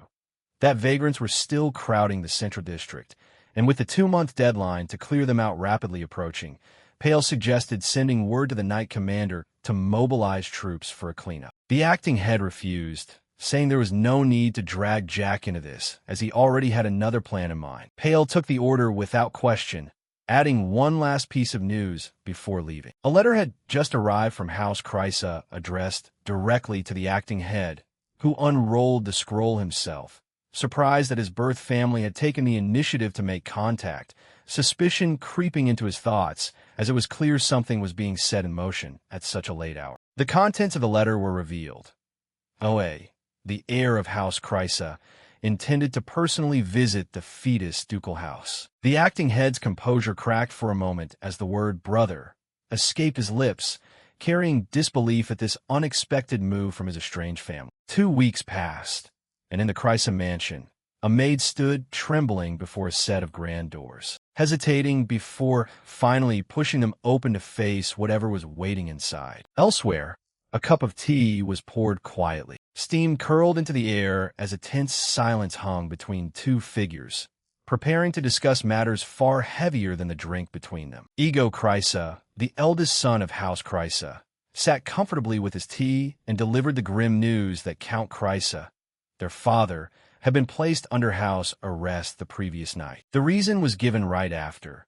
An imperial tax audit ordered directly by the royal family had uncovered several financial irregularities in the Count's records, which, if proven, could land him in an imperial prison. The younger brother, sitting across from him, asked softly if their father would really do such a thing, to which Igo offered no direct answer, merely asserting that their house was falling into crisis. The younger brother pressed further, insisting their father had never chased pleasure or ambition, having always lived a hard-working, quiet life, making him hardly the type to hide financial corruption. A stern voice cut through the tension, calling the younger brother by the name Talon and asking if he truly didn't know what was going on behind the scenes. Igo's composure slipped into a colder demeanor as he asked if Talon wanted him to admit that he himself was the reason their family had fallen into ruin. The scene shifted back to the mansion, where an unnamed noble leaned toward his teacup, bringing up an interesting story about how he had recently heard that vagrants from the Central Territory were being sent to work at the construction site. He pressed further, asking if food and shelter were being provided in exchange for labor, noting how convenient it was that the site needed workers right when public order required clearing out the vagrants, while the acting head humbly worked among the poor, ladling food into children's bowls and answering without hesitation. Whether the fetus ducal mansion became a relief center or a symbol of charity was not something he cared about. The atmosphere shifted abruptly as an angry voice declared what was actually bothering him, that the first prince wanted to completely wipe out every vagrant in the Central Territory. Behind him, the acting head's eyes turned cold with quiet realization. The acting head warned Igo point-blank to leave if he had only come here to waste time with meaningless words, to which Igo replied without hesitation, asserting that he was now a member of House Fetus. Igo's expression remained calm as he urged Talon to think it through carefully, reminding him that the Count, no matter how guilty, was still his father. Talon's jaw tightened. He asked coldly if his father hadn't already abandoned him 13 years ago, the old wound resurfacing beneath his calm exterior. Elsewhere, deep in a torch-lit underground corridor, a cloaked figure muttered in annoyance, asking when these exhausting ceremonial preparations would finally end. The first princess, wearing white ceremonial robes, complained openly, understanding the importance of the Tina ritual yet resenting being locked away in the underground sanctuary for so long. Her irritation deepened as she admitted that being locked up all day with only servants for company was pushing her patience to its limit. Suddenly, a woman in a dark red dress appeared before her in the corridor, startling the princess and interrupting her private muttering. The woman froze, recognizing who was standing in front of her, stammering an honorific title and addressing the princess as Your Highness, then hesitantly calling her Lady Mentil. The princess replied smoothly, greeting the woman warmly and asking if she had come all the way here just to see her, though Lady Mentil asked if the princess intended to leave her post at a time like this. Lady Mentil reminded her that preparations for the ceremony were still underway in the prayer room, but the princess brushed off the concern with a playful jab, surprised that Mentil was suddenly so worried about her. Mentil's expression turned serious as she explained that she couldn't help worrying because the princess was the child she had carried and raised, with not a single day of peace due to the constant fear that something bad might happen. The princess laughed, calling Mentil unusually gentle today, and suggested they enjoy some tea together under the open sky for the first time in a long while before that moment passed. The princess added abruptly that she had already seen Mentil's face and needed to leave right away, declaring she had an important appointment with the emperor and advising Mentil to return to her post immediately. As she walked deeper into the torch-lit corridor, the princess reasoned with herself that with the Tina ritual approaching, the emperor should have remained in the castle. Suspicion crept into her mind as she wondered whether Mentil's statement was a dishonest lie or if there was truly an emergency, privately admitting that perhaps it would be better if her abilities actually worked on her. Footsteps echoed rhythmically down the stone corridor before coming to an abrupt halt, the sound cutting off mid-stride. Her expression shifted from calm suspicion to sharp alertness. Her eyes narrowed as something seemed to catch her attention in the silence. She turned back toward the dark passage behind her, peering intently into the shadows as if sensing an invisible presence lurking in the hallway. Far from the castle beneath the open sky, a small bird darted through the clouds before a sudden burst of light. An unexpected movement shattered the peace below, accompanied by a sharp chirp. Deep in the forest, a small striped creature clung tightly to a vine, trembling as it climbed higher into the canopy, fleeing whatever chaos had just erupted down below. After sprinting through the woods, a man leaned his hands against a tree trunk, coughing violently, relief washing over him as he confirmed he was still alive. He checked his own reflection with growing unease, realizing his ability was stranger than he had ever imagined.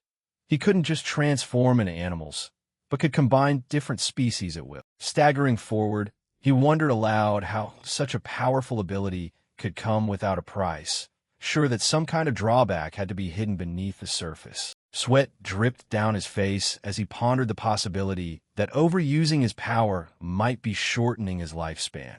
Yet something about the sudden shift in his body felt completely different from anything he had guessed. Complaining that the heat that day was truly unbearable, he lost his balance completely and slammed face first into the dirt, limbs sprawled out at his sides. A small striped creature scampered over, tilting its head curiously at the motionless man before letting out a soft, inquisitive squeak. The creature used its tiny paws to repeatedly nudge him, receiving only silence in return, before leaping backward and propping its hands against a nearby tree trunk. With a sharp chirp, the creature launched itself upward in a spinning jump, building momentum in a little victory performance. Even as the man lay unconscious beside it, it crossed its arms with a satisfied sigh, then turned to ask if he was truly passed out, clearly disbelieving his immobility. Behind them, another figure emerged silently, remarking on how weak the man looked. As blood dripped onto nearby claws,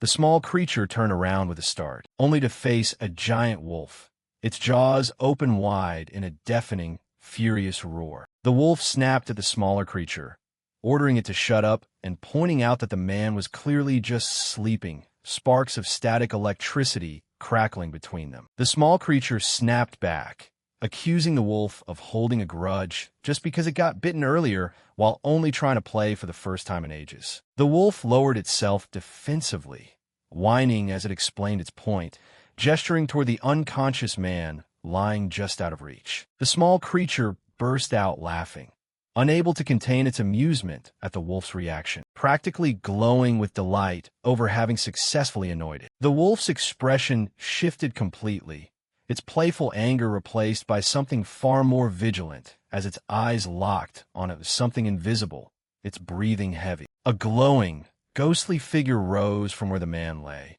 a voice explaining that they had witnessed it with their own eyes. Now, this child was the very human they had been waiting for. The wolf threw back its head and howled at the sky, the sound echoing outward as birds perched on nearby branches stirred, sensing the change in the forest air. A deer and her fawn stood alert among the trees as the message spread, instructed to pass the word to every creature in the forest. For when the time came, the glowing figure added once more, declaring that the being they had all been waiting for had finally appeared. The voice carrying across the entire woods like a quiet promise fulfilled.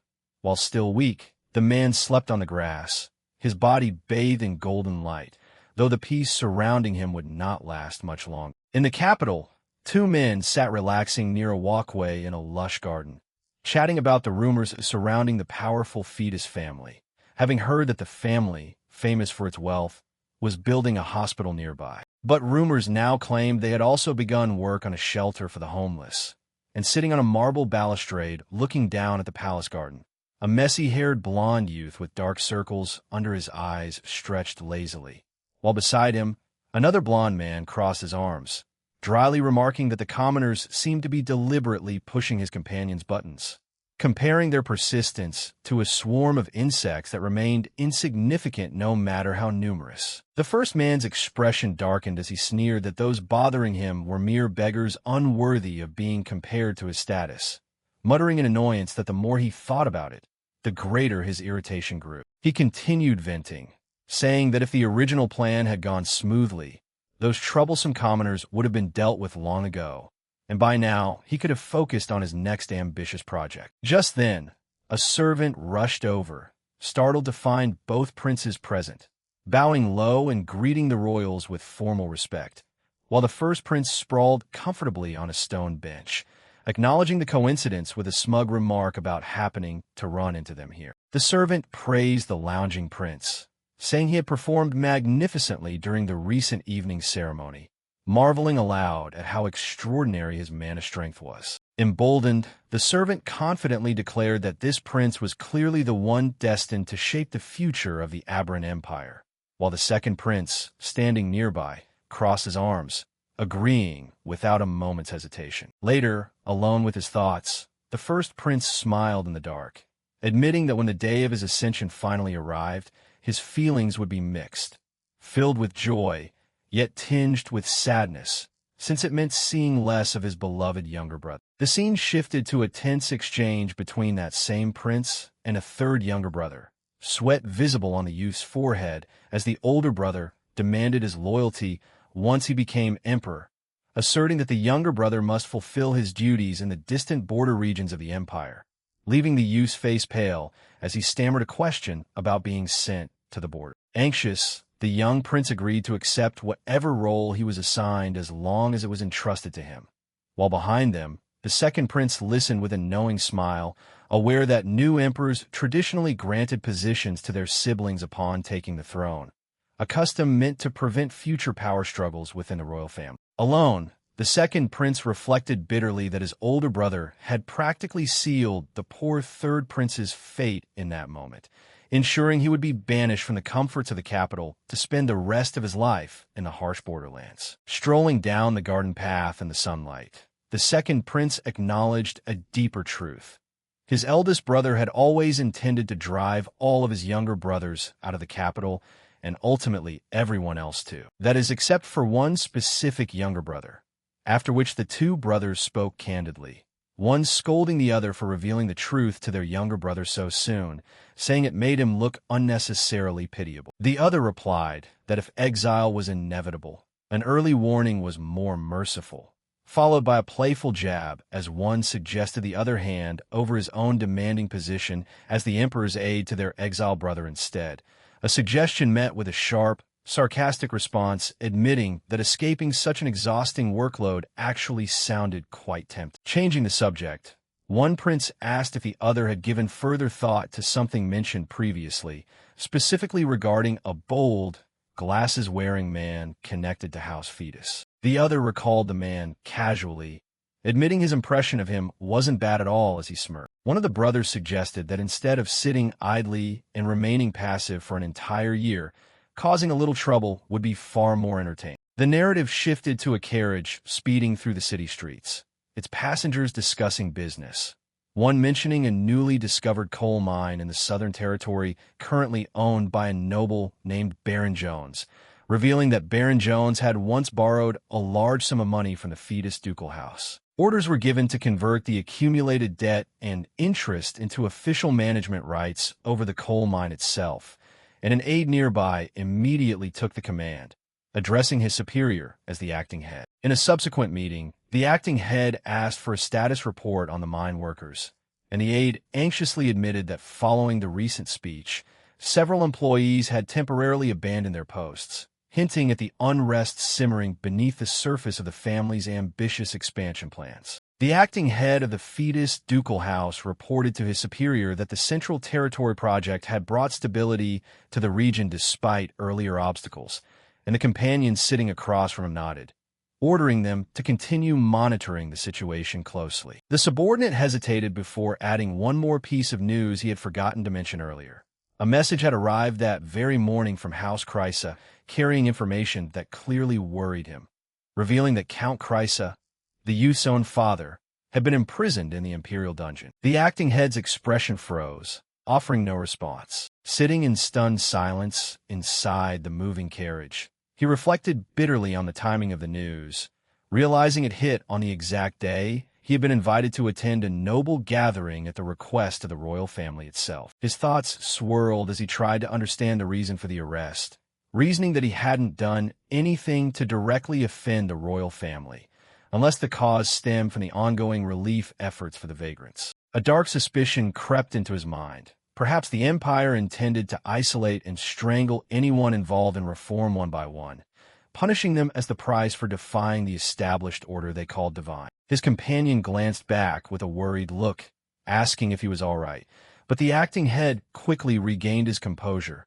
reassuring him that there was nothing to worry about. As the carriage approached the sprawling grounds of the meeting hall, the aide offered headache medicine, but he declined, explaining that its drowsy effects weren't worth the risk when their destination was only minutes away, stepping outside only to remark on the sheer size of the garden ahead. News spread quickly through the hall as aides announced his arrival, formally introducing him as the acting head of the Fetus ducal house. He walked forward across the polished floor, the gazes of the gathered nobles following his every step. He said nothing, keeping an unreadable expression as he moved through the crowd. A cheerful noble stepped forward to greet him, warmly introducing himself as Duke Milio and declaring he had heard a great deal about the acting head. Duke Milio praised his efforts at the Fetus Mansion, calling the scale of the current project incredible for something being carried out right in the heart of the Empire. The acting head deflected the praise elsewhere,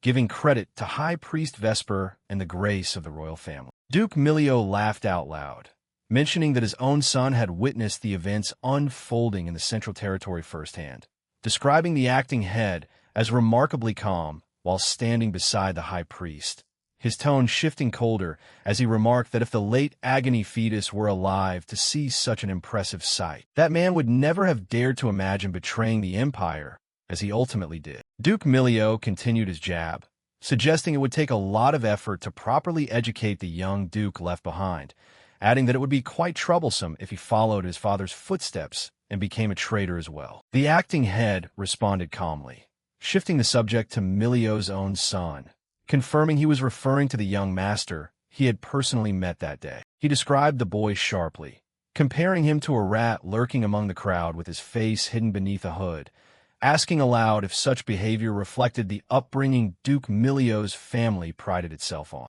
Milio's composure shattered instantly, his face contorting in rage as he spat out an insult in response.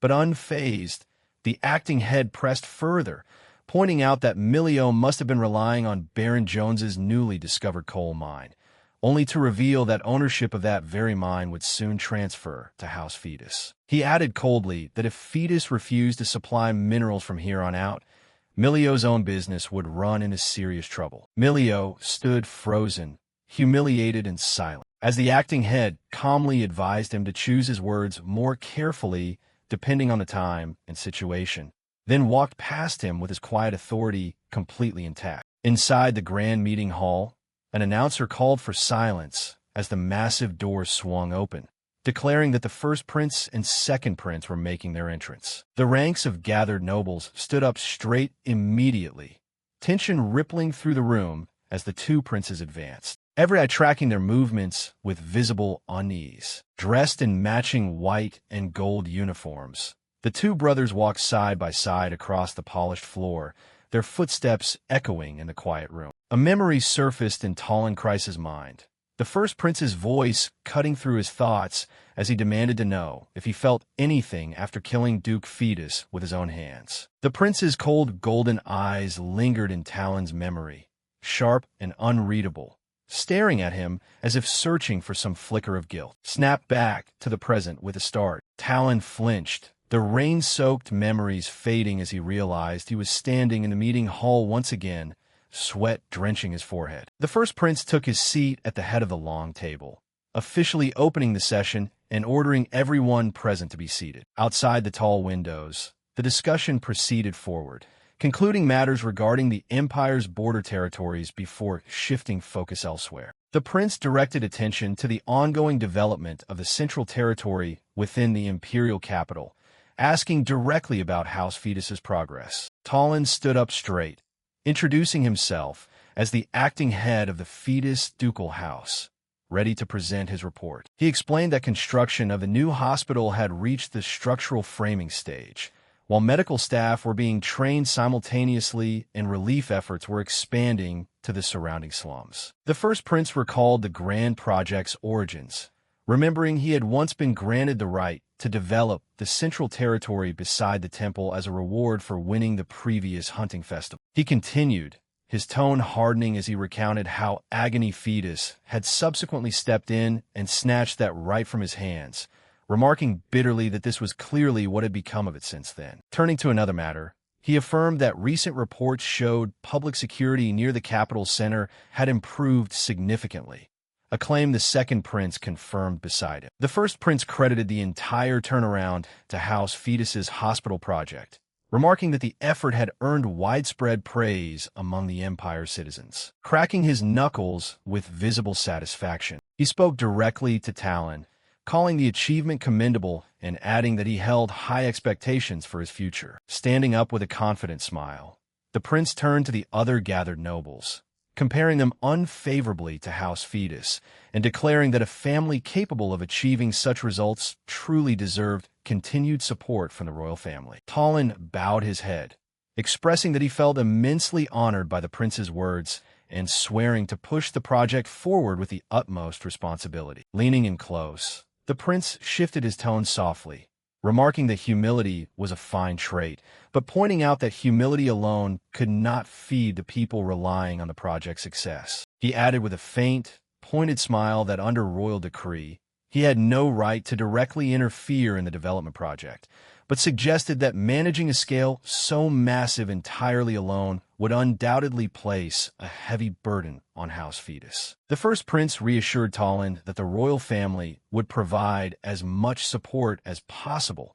adding sharply that such assistance would only come if House Fetus officially requested. Talon's eyes narrowed behind his glasses, sweat breaking out as he realized the underlying threat. A faded memory surfaced in his mind, an old image of a young boy standing beside a tall figure in a dark uniform, a gentle hand resting on the child's shoulder. Talon's expression tightened further, the weight of the moment pressing down as he studied the prince's unreadable smile. Regaining his composure, he bowed low and made his request, explaining that the hospital project was currently lacking specialized staff and adequate equipment to move forward as planned. The prince's smile sharpened, his eyes gleaming as he replied that if the royal family chose to help, House Fetus would never forget such generosity. Later, alone with his thoughts by a window overlooking the garden, the prince's expression settled into something far colder and more calculated. His reflection was framed by the trees outside,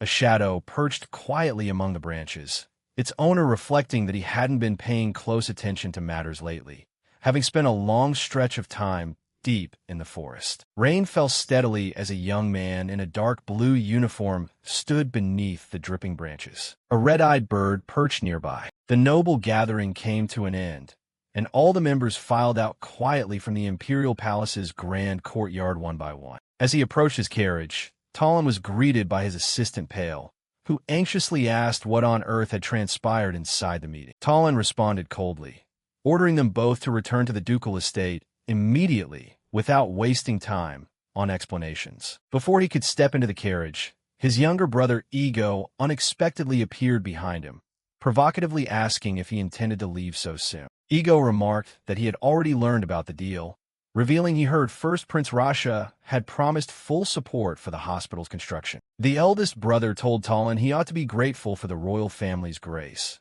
revealing that thanks to this alliance, their father, the Count, would soon be released from prison. Talon looked him dead in the eye and replied curtly that the sole reason he accepted the prince's help was to protect the interests of House Fetus. Leaving no room for chatter, Talon stepped into the carriage while Ego suggested he take the opportunity to visit their father at the family estate. Alone inside the carriage, Talon bit his lip in fury, recalling that the two brothers had never been close enough to act so friendly toward one another. Outside the palace, Princes Rasha and Kelos burst out laughing, remembering the plain look of desperation stamped on Talon's face during the negotiations. Chrysa mocked that the look on his face as he begged for help was truly priceless, as if the hospital project had just been snatched from his hands all over again. Kelos planned to sabotage the work piece by piece under the guise of providing support, and Chrysa agreed with a laugh, suggesting they ruin the hospital right before its completion. Kelos thought it was a brilliant idea,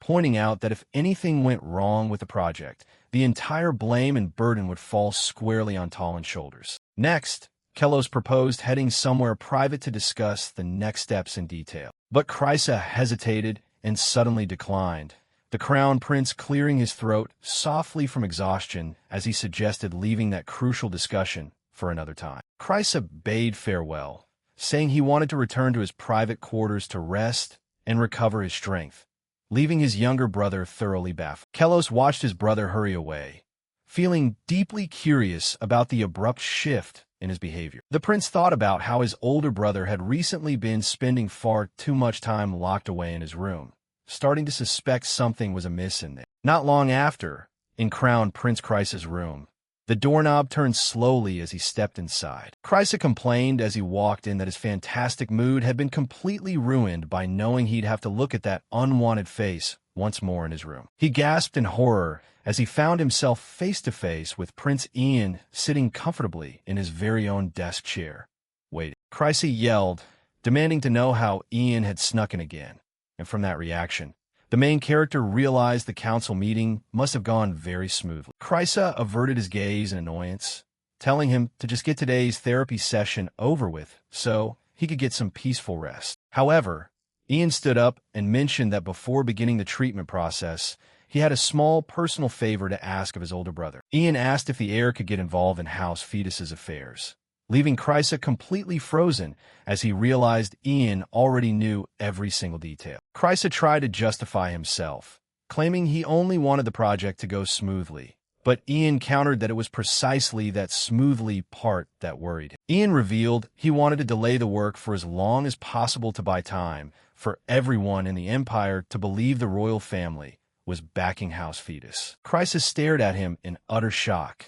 unable to comprehend why Ian would ask for something that ran directly counter to their interests. Looking out the window, Ian confessed he had expected Talon to take a different approach to leading the family rather than building a hospital. He recalled that in the original story, the leader was supposed to raise an army, concluding that fate had been altered because Talon himself had changed. Losing control, Chrysa unleashed his elemental power and fury, screaming to demand how much longer he had to take orders from a black-haired bastard like. Ian observed his brother's rage without showing a shred of concern, mocking that obedience was actually Kreis's one and only specialty. He looked at him with cold, threatening eyes, stating with utter contempt that Kreis was nothing more than a simple puppet being pulled by the second prince's strings. The heir to the throne stood completely paralyzed in panic as he heard that painful truth thrown right in his face by the main character. Ian warned that he was sick of the act,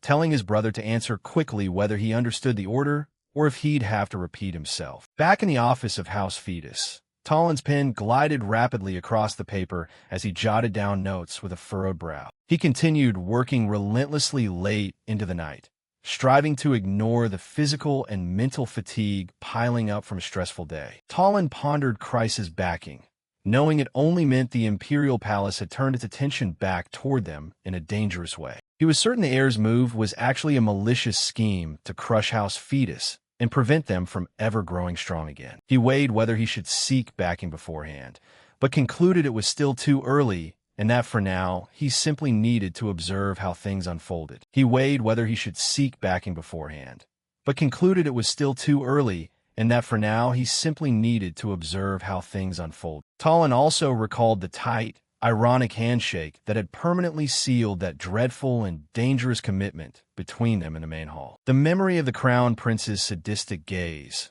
whispering that he would show him something unforgettable, echoed darkly in Talon's mind. He remembered Kreis's chilling promise about what actual support from the royal family would mean in practice for House Fetus. The memory of that moment brought the young leader immense agony, causing cold sweat to pour down his tense face inside the office. Unable to bear the weight of carrying the lie alone, Talon dropped his pen onto the desk and let out a groan filled with deep pain and frustration. He clutched his chest, feeling the sharp pangs of anxiety from the crushing responsibility weighing heavily on his shoulders. Gritting his teeth, he wondered if the pain was guilt over failing the late Duke, or the fear that he would also fail to protect young Flynn. He recalled the silhouette of his former master and felt lost, unsure of how to act or how he could ever face him after making such questionable decisions. However, gathering his final reserve of strength, Talon regained a resolute posture